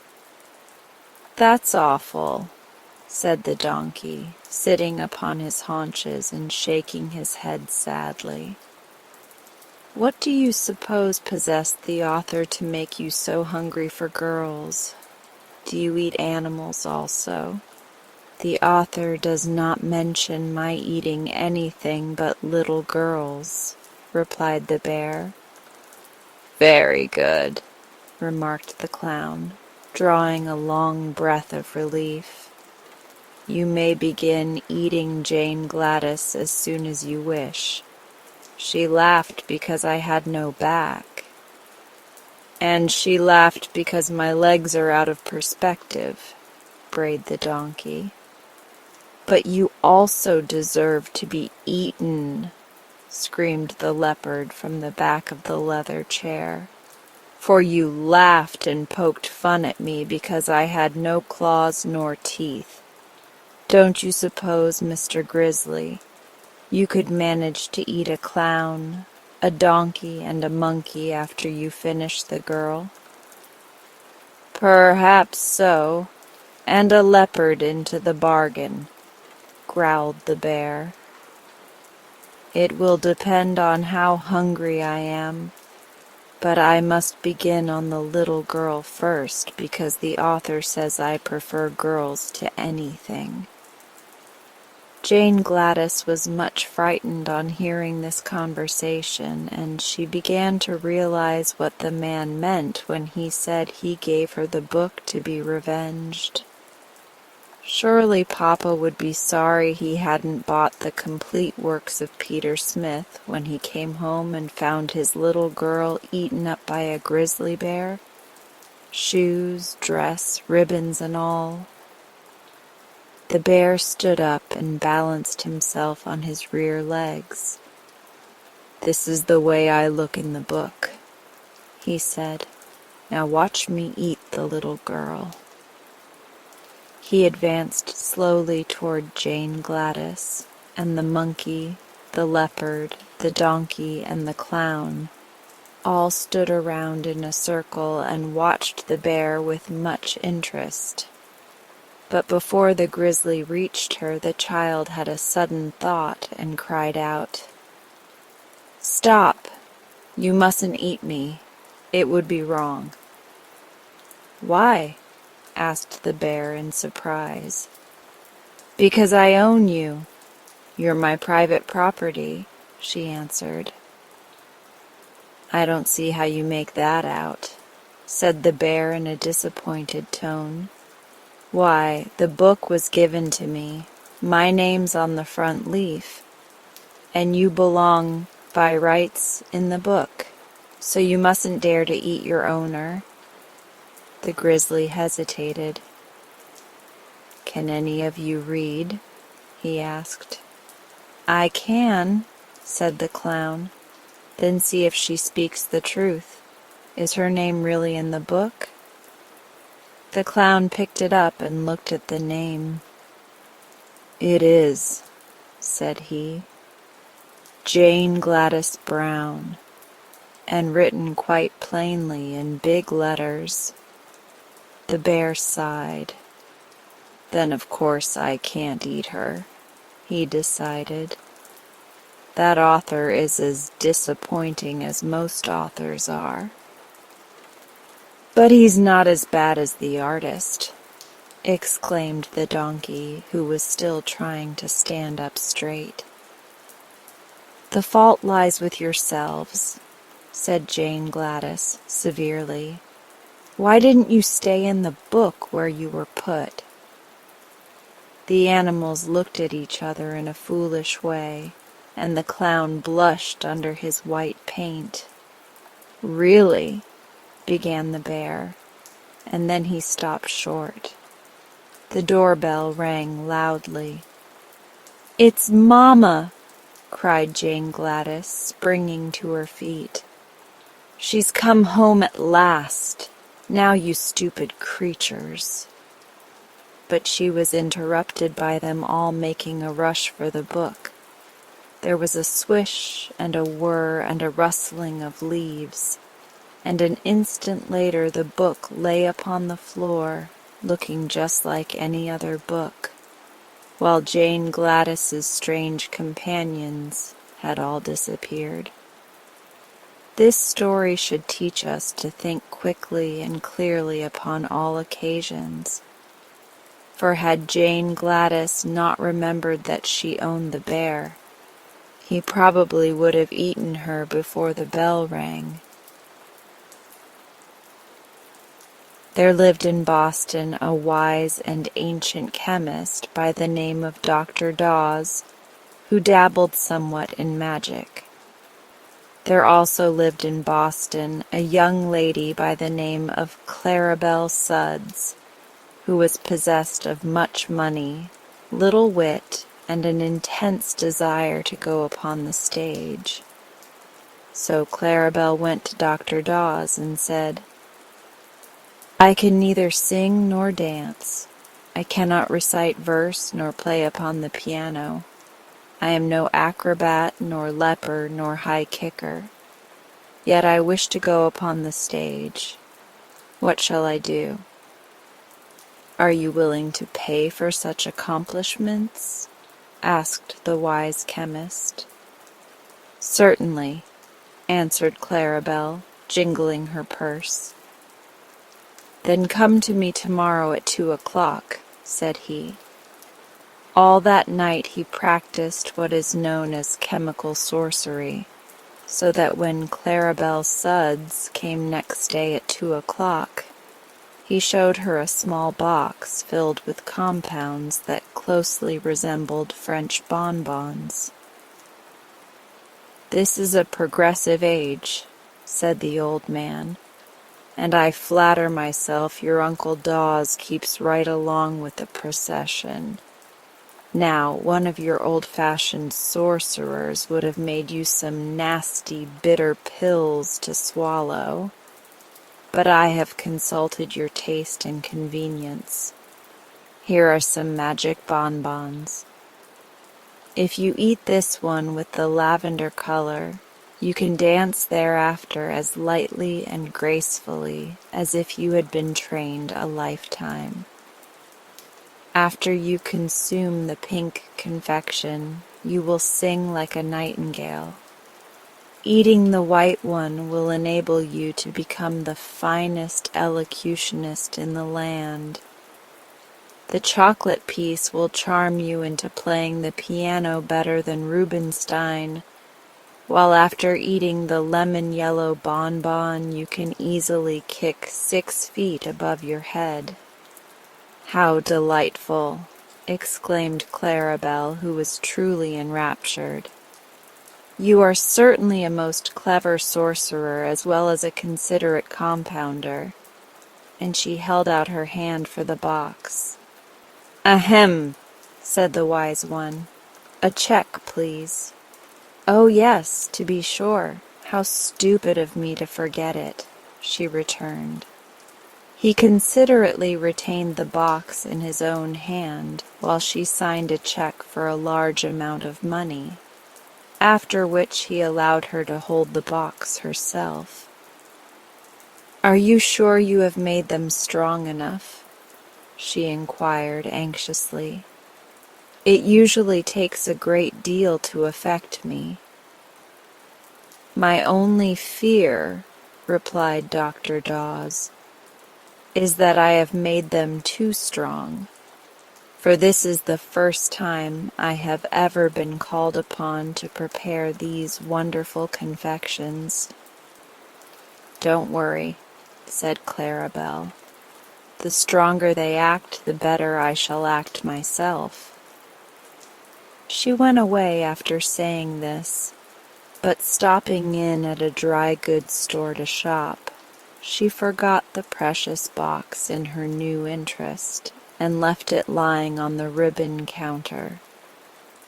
Then little Bessie Bostwick came to the counter to buy a hair ribbon and laid her parcels beside the box. When she went away, she gathered up the box with her other bundles and trotted off home with it. Bessie never knew, until after she had hung her coat in the hall closet and counted up her parcels, that she had one too many. Then she opened it and exclaimed, "Why, it's a box of candy. Someone must have mislaid it. But it is too small a matter to worry about. There are only a few pieces." So she dumped the contents of the box into a bonbon dish that stood upon the hall table, and picking out the chocolate piece, she was fond of chocolates, ate it daintily while she examined her purchases. These were not many, for Bessie was only 12 years old and was not yet trusted by her parents to expend much money at the stores. But while she tried on the hair ribbon, she suddenly felt a great desire to play upon the piano, and the desire at last became so overpowering that she went into the parlor and opened the instrument. The little girl had, with infinite pains, contrived to learn 2 pieces, which she usually executed with a jerky movement of her right hand, and a left hand that forgot to keep up, and so made dreadful discords. But under the influence of the chocolate bonbon, she sat down and ran her fingers lightly over the keys, producing such exquisite harmony that she was filled with amazement at her own performance. That was the prelude, however. The next moment she dashed into Beethoven's 7th Sonata and played it magnificently. Her mother, hearing the unusual burst of melody, came downstairs to see what musical guest had arrived. But when she discovered it was her own little daughter who was playing so divinely, she had an attack of palpitation of the heart, to which she was subject, and sat down upon a sofa until it should pass away. Meanwhile, Bessie played one piece after another with untiring energy. She loved music, and now found that all she need do was to sit at the piano and listen and watch her hands twinkle over the keyboard. Twilight deepened in the room, and Bessie's father came home and hung up his hat and overcoat and placed his umbrella in the rack. Then he peeped into the parlor to see who was playing. "Great Caesar!" he exclaimed. But the mother came to him softly with her finger on her lips and whispered, "Don't interrupt her, John. Our child seems to be in a trance. Did you ever hear such superb music?"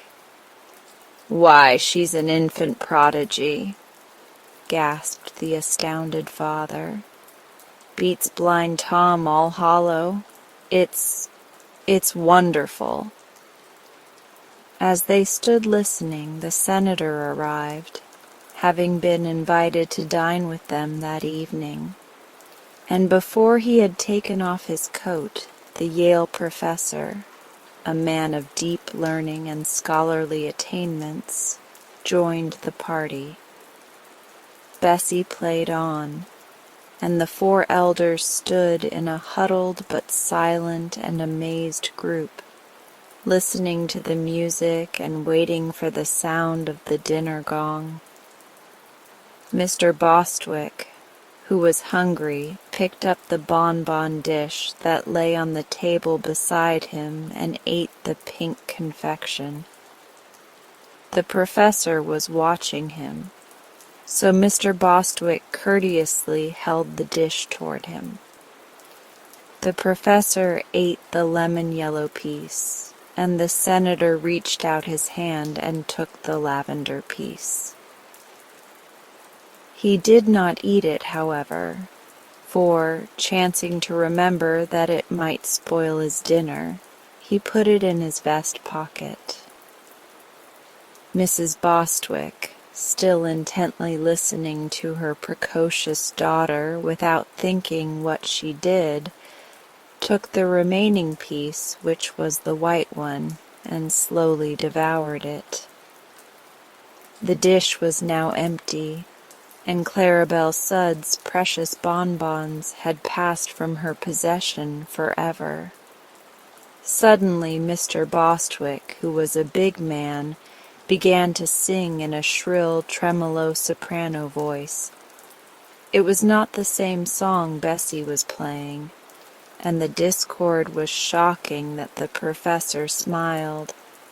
The senator put his hands to his ears, and Mrs. Bostwick cried in a horrified voice, "William!" Her husband continued to sing, as if endeavoring to emulate the famous Christine Nilsson, and paid no attention whatever to his wife or his guests. Fortunately, the dinner gong now sounded, and Mrs. Bostwick dragged Bessie from the piano and ushered her guests into the dining room. Mr. Bostwick followed, singing "The Last Rose of Summer," as if it had been an encore demanded by 1,000 delighted hearers. The poor woman was in despair at witnessing her husband's undignified actions and wondered what she might do to control him. The professor seemed more grave than usual.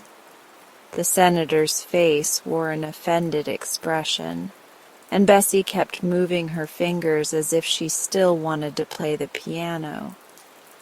Mrs. Bostwick managed to get them all seated, although her husband had broken into another area, and then the maid brought in the soup.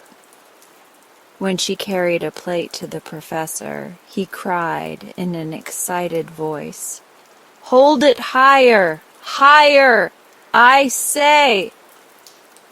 And springing up, he gave it a sudden kick that sent it nearly to the ceiling, from whence the dish descended to scatter soup over Bessie and the maid, and to smash in pieces upon the crown of the professor's bald head. At this atrocious act the senator rose from his seat with an exclamation of horror and glanced at his hostess. For some time Mrs. Bostwick had been staring straight ahead with a dazed expression, but now, catching the senator's eye, she bowed gracefully and began reciting "The Charge of the Light Brigade" in forceful tones. The senator shuddered. Such disgraceful rioting he had never seen nor heard before in a decent private family.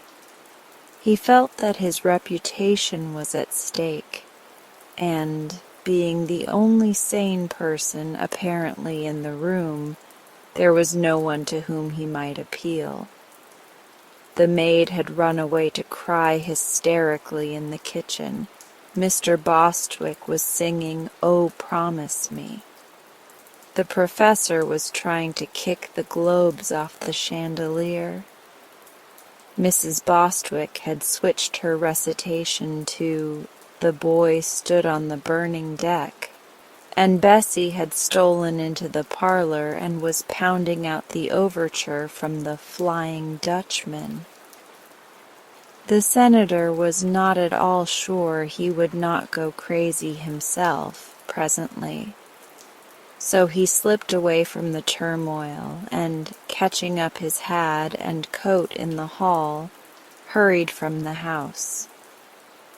That night he sat up late writing a political speech he was to deliver the next afternoon at Faneuil Hall.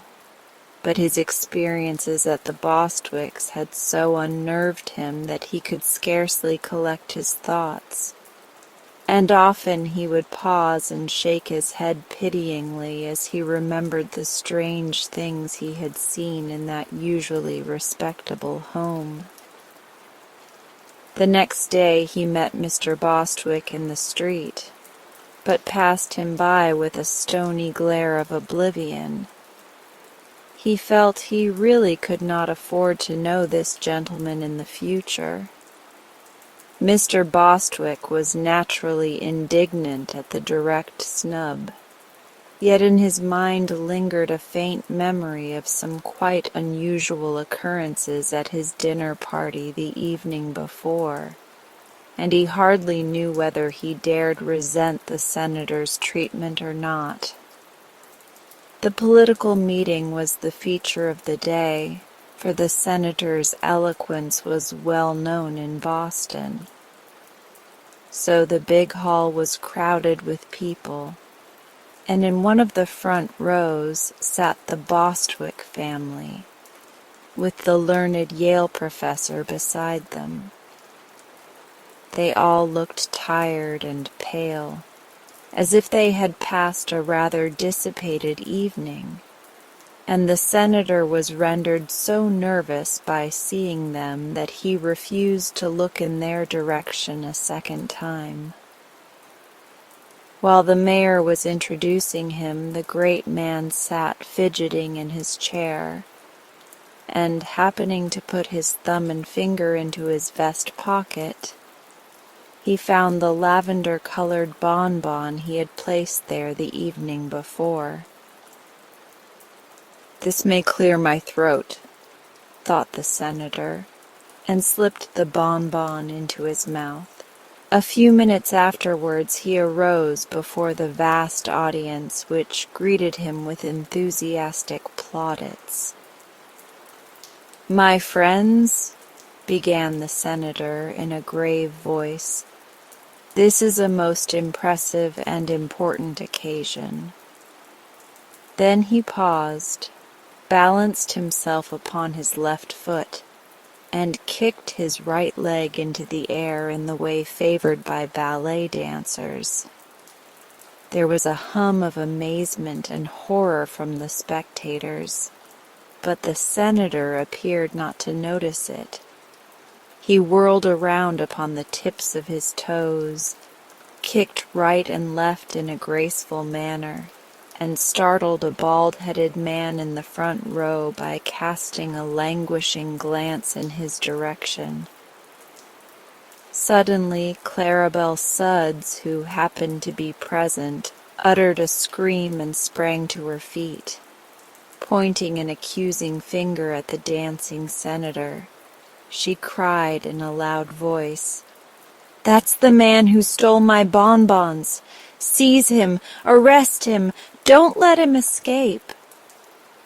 But the ushers rushed her out of the hall, thinking she had gone suddenly insane, and the senator's friends seized him firmly and carried him out the stage entrance to the street, where they put him into an open carriage and instructed the driver to take him home. The effect of the magic bonbon was still powerful enough to control the poor senator, who stood upon the rear seat of the carriage and danced energetically all the way home, to the delight of the crowd of small boys who followed the carriage and the grief of the sober-minded citizens who shook their heads sadly and whispered that another good man had gone wrong. It took the senator several months to recover from the shame and humiliation of this escapade, and curiously enough, he never had the slightest idea what had induced him to act in so extraordinary a manner. Perhaps it was fortunate the last bonbon had now been eaten, for they might easily have caused considerably more trouble than they did. Of course, Clarabelle went again to the wise chemist and signed a check for another box of magic bonbons, but she must have taken better care of these, for she is now a famous vaudeville actress. This story should teach us the folly of condemning others for actions that we do not understand, for we never know what may happen to ourselves. It may also serve as a hint to be careful about leaving parcels in public places, and incidentally to let other people's packages severely alone. The capture of Father Time. Jim was the son of a cowboy and lived on the broad plains of Arizona. His father had trained him to lasso a bronco or a young bull with perfect accuracy, and had Jim possessed the strength to back up his skill, he would have been as good a cowboy as any in all Arizona. When he was 12 years old, he made his first visit to the East, where Uncle Charles, his father's brother, lived. Of course, Jim took his lasso with him, for he was proud of his skill in casting it, and wanted to show his cousins what a cowboy could do. At first, the city boys and girls were much interested in watching Jim lasso posts and fence pickets, but they soon tired of it, and even Jim decided it was not the right sort of sport for cities. But one day the butcher asked Jim to ride one of his horses into the country, to a pasture that had been engaged, and Jim eagerly consented. He had been longing for a horseback ride, and to make it seem like old times he took his lasso with him. He rode through the streets demurely enough, but on reaching the open country roads, his spirits broke forth into wild jubilation, and urging the butcher's horse to full gallop, he dashed away in true cowboy fashion. Then he wanted still more liberty, and letting down the bars that led into a big field, he began riding over the meadow and throwing his lasso at imaginary cattle, while he yelled and whooped to his heart's content.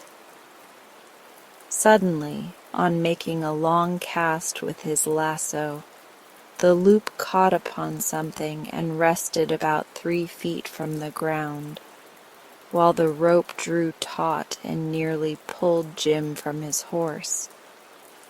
This was unexpected. More than that, it was wonderful, for the field seemed bare of even a stump. Jim's eyes grew big with amazement, but he knew he had caught something when a voice cried out, "Here, let go! Let go, I say! Can't you see what you've done?" No, Jim couldn't see, nor did he intend to let go until he found out what was holding the loop of the lasso.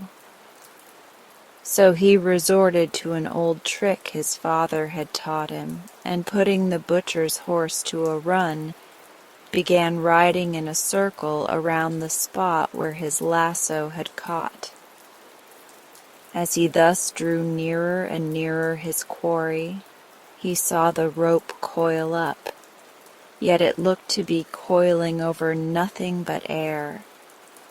One end of the lasso was made fast to a ring in the saddle, and when the rope was almost wound up and the horse began to pull away and snort with fear, Jim dismounted. Holding the reins of the bridle in one hand, he followed the rope, and an instant later saw an old man caught fast in the coils of the lasso. His head was bald and uncovered, but long white whiskers grew down to his waist. About his body was thrown a loose robe of fine white linen.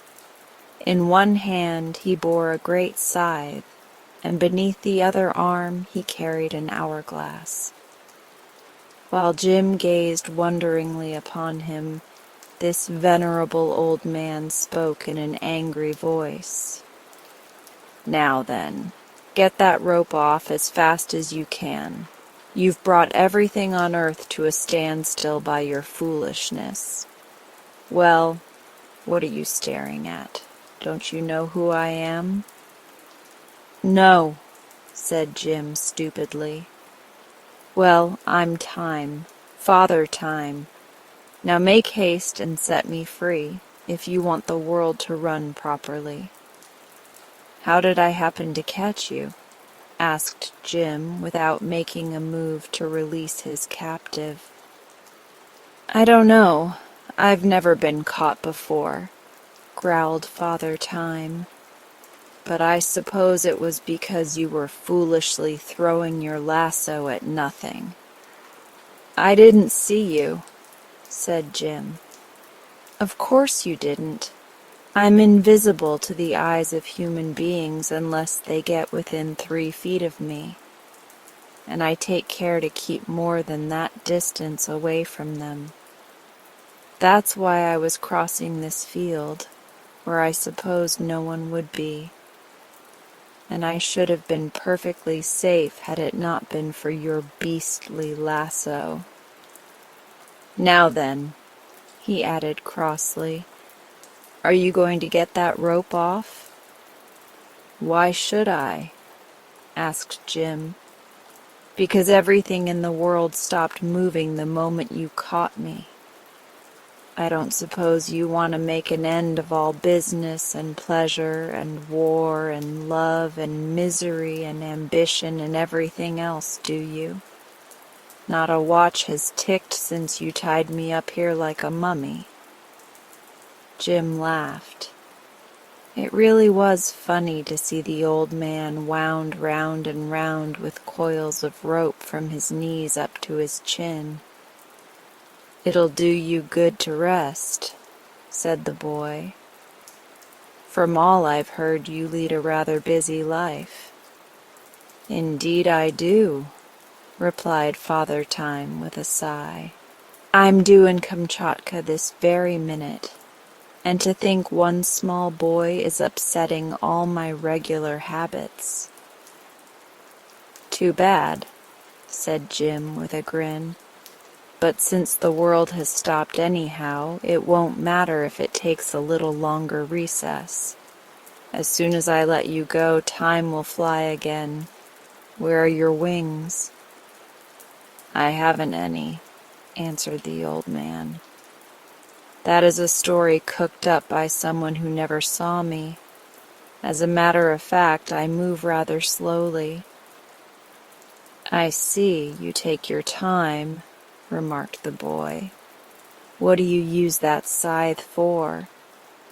"To mow down the people," said the ancient one.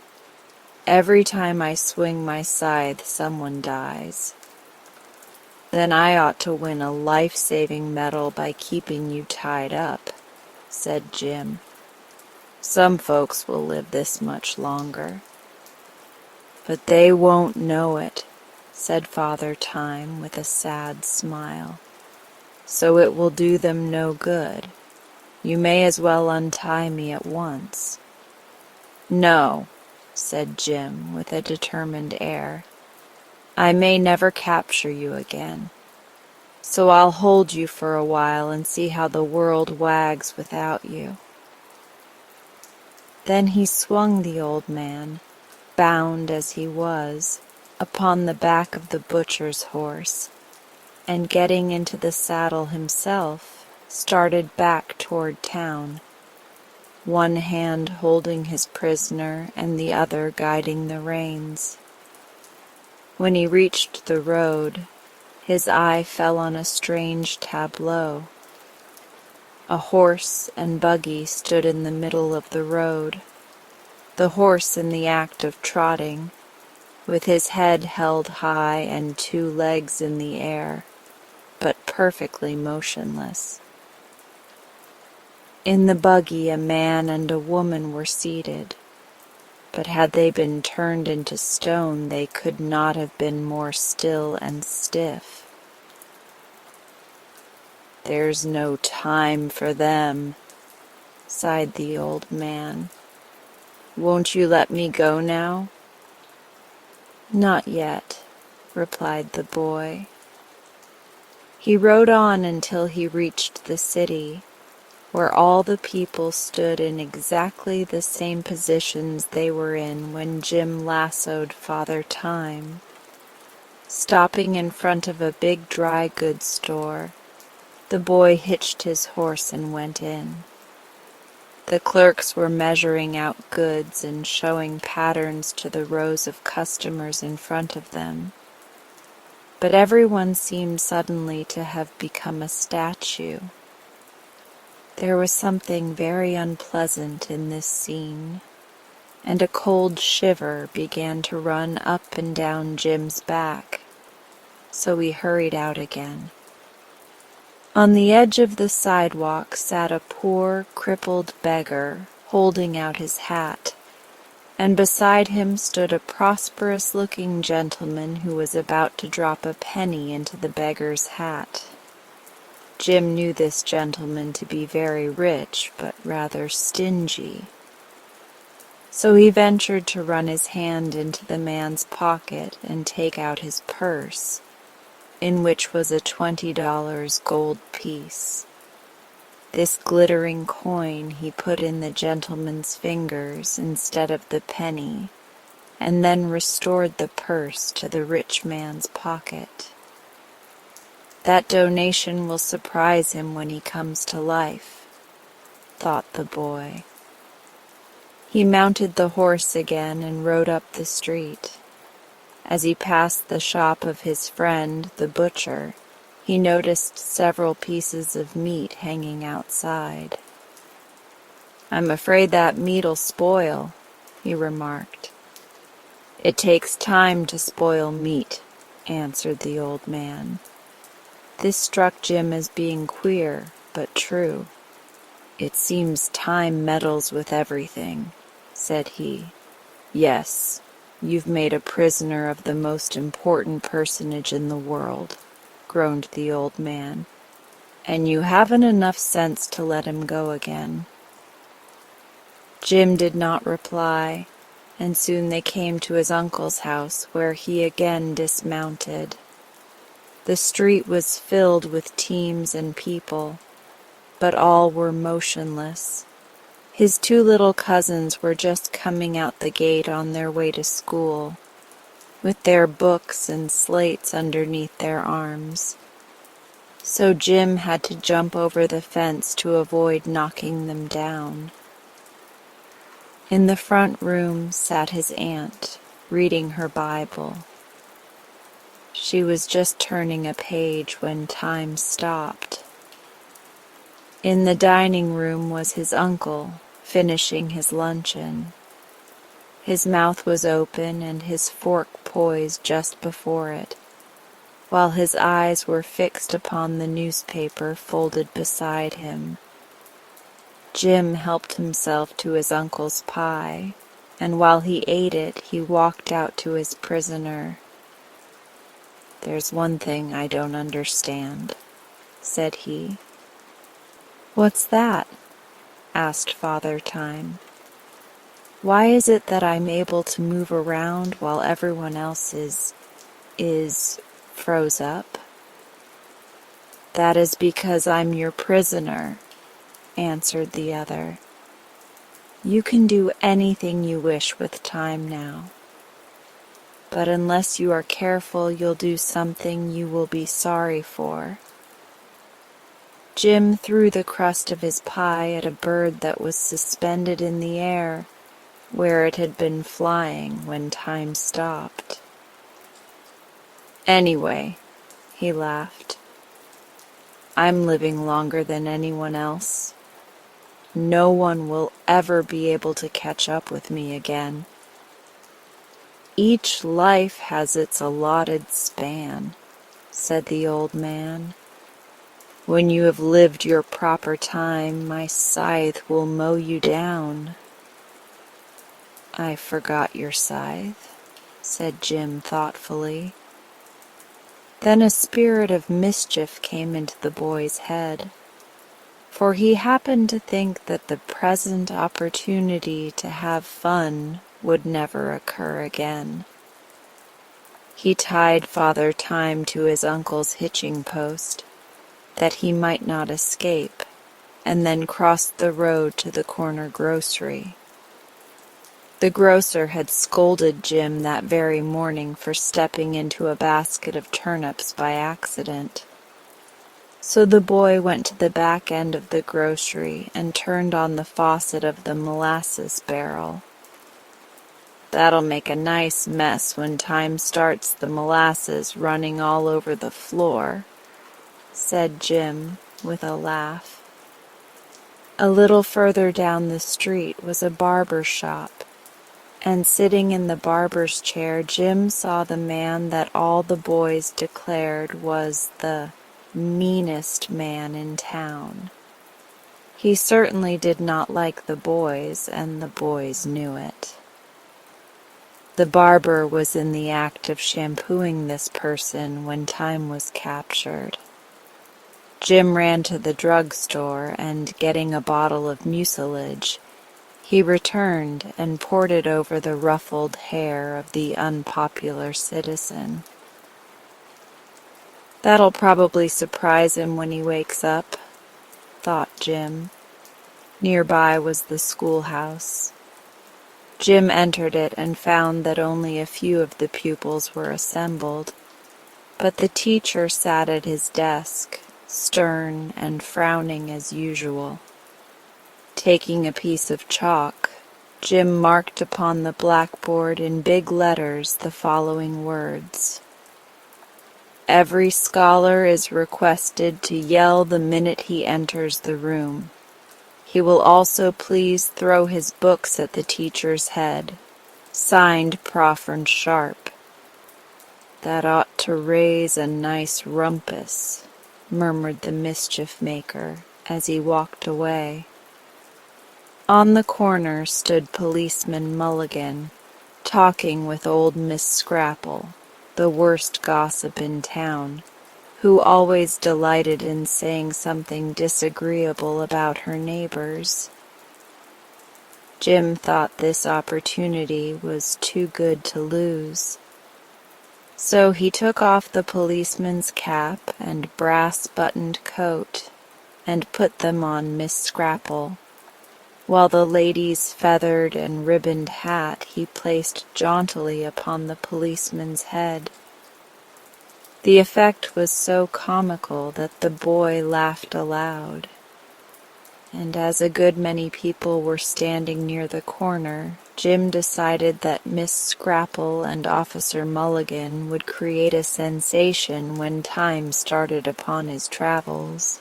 Then the young cowboy remembered his prisoner, and, walking back to the hitching post, he came within 3 feet of it and saw Father Time still standing patiently within the toils of the lasso.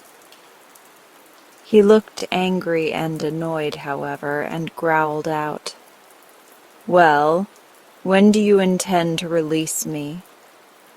"I've been thinking about that ugly scythe of yours," said Jim. "What about it?" asked Father Time. "Perhaps if I let you go you'll swing it at me the first thing to be revenged," replied the boy. Father Time gave him a severe look, but said, "I've known boys for thousands of years, and of course I know they're mischievous and reckless. But I like boys, because they grow up to be men and people my world. Now if a man had caught me by accident, as you did, I could have scared him into letting me go instantly. But boys are harder to scare. I don't know as I blame you. I was a boy myself, long ago when the world was new. But surely you've had enough fun with me by this time, and now I hope you'll show the respect that is due to old age. Let me go, and in return I will promise to forget all about my capture.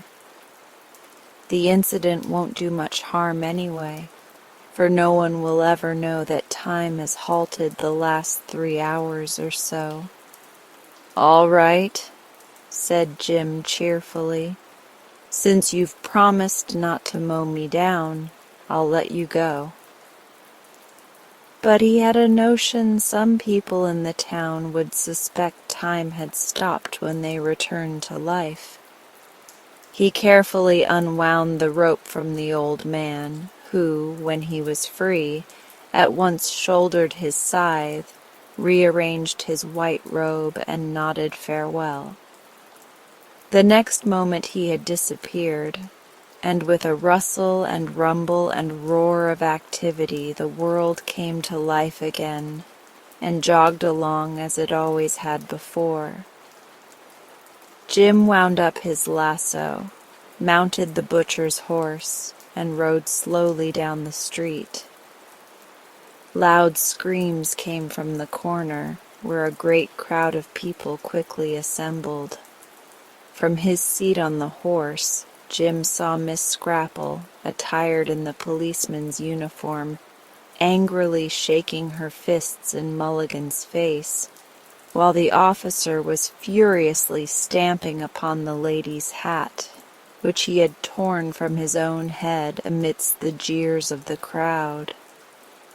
As he rode past the schoolhouse, he heard a tremendous chorus of yells, and knew Professor Sharp was having a hard time to quell the riot caused by the sign on the blackboard.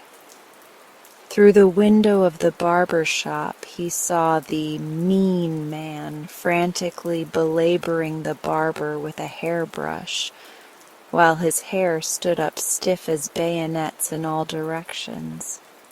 And the grocer ran out of his door and yelled, "Fire!" while his shoes left a track of molasses wherever he stepped. Jim's heart was filled with joy. He was fairly reveling in the excitement he had caused when someone caught his leg and pulled him from the horse. "What are you doing here, you rascal?" cried the butcher angrily. "Didn't you promise to put that beast inter Plimpton's pasture? And now I find you riding the poor nag around like a gentleman of leisure." "That's a fact," said Jim with surprise. "I clean forgot about the horse." This story should teach us the supreme importance of time and the folly of trying to stop it. For should you succeed as Jim did in bringing time to a standstill, the world would soon become a dreary place and life decidedly unpleasant. And now, as we come to the end of this session, if you're still awake, I would like you to feel the calm you've created within yourself. You've given your mind and body such a beautiful gift, a moment to simply be. Let that sense of peace stay with you as you move through the rest of your night. If you'd like, you can stay here a little longer.